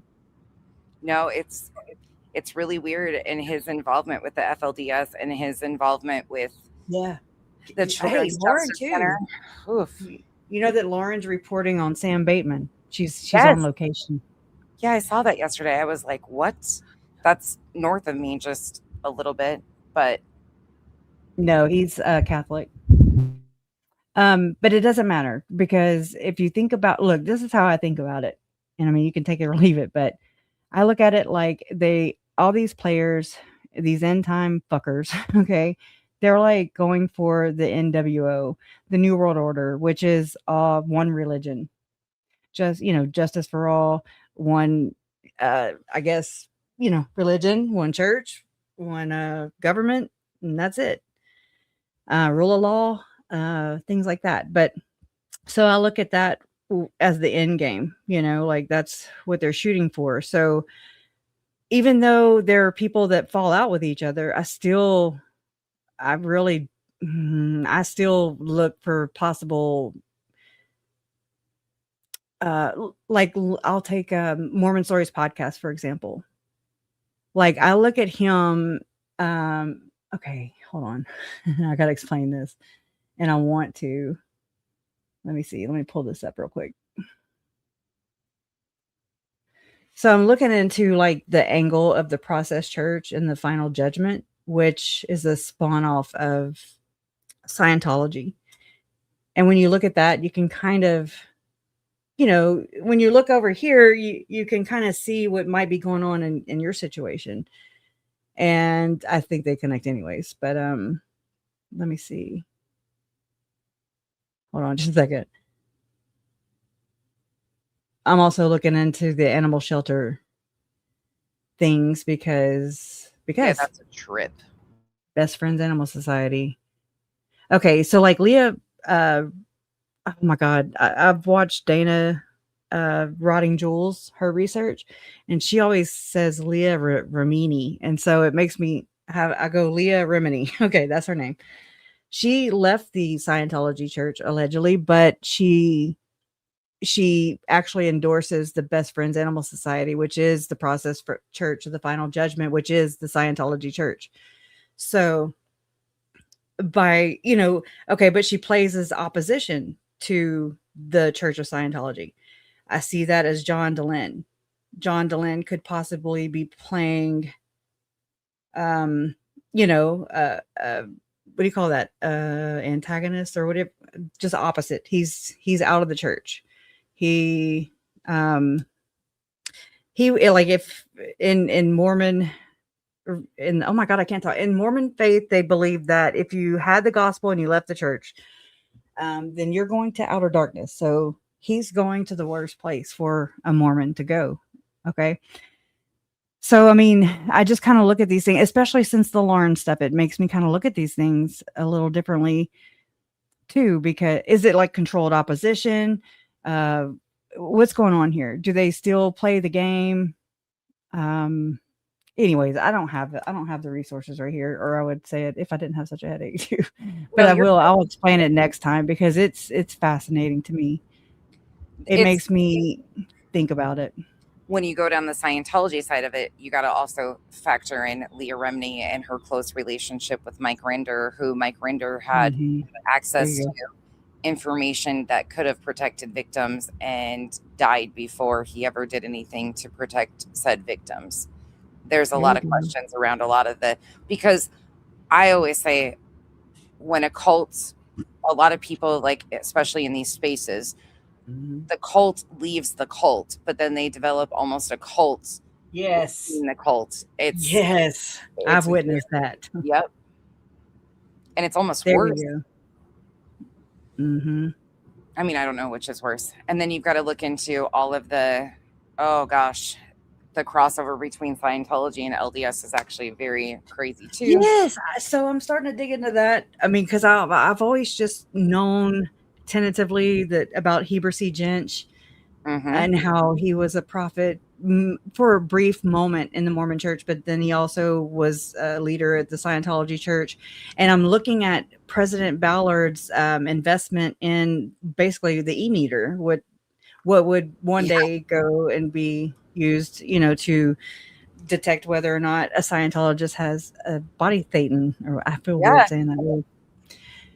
And I mean, not to mention that the use of the e-meter that Ballard helped finance, it measured the deficiencies in your body, which if you think about it in the grand scale of things, it's like, light or dark, basically.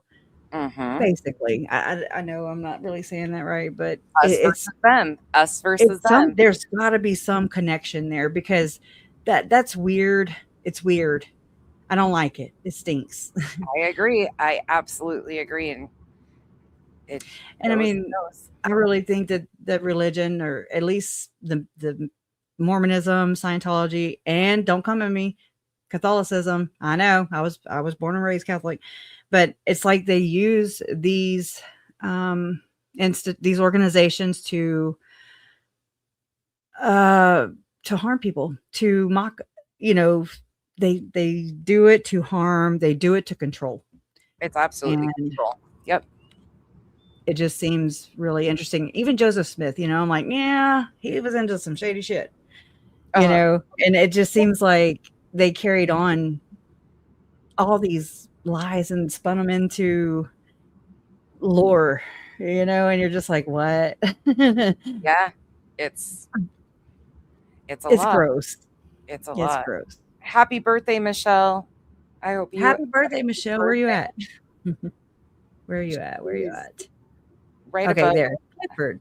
Hey, 68. Want to grow on. I'm not singing though. I will not. Okay, I'm gonna hop out of here. Oh, you got from Faye. That was really kind. Thank you for supporting Faye, me. Thank you.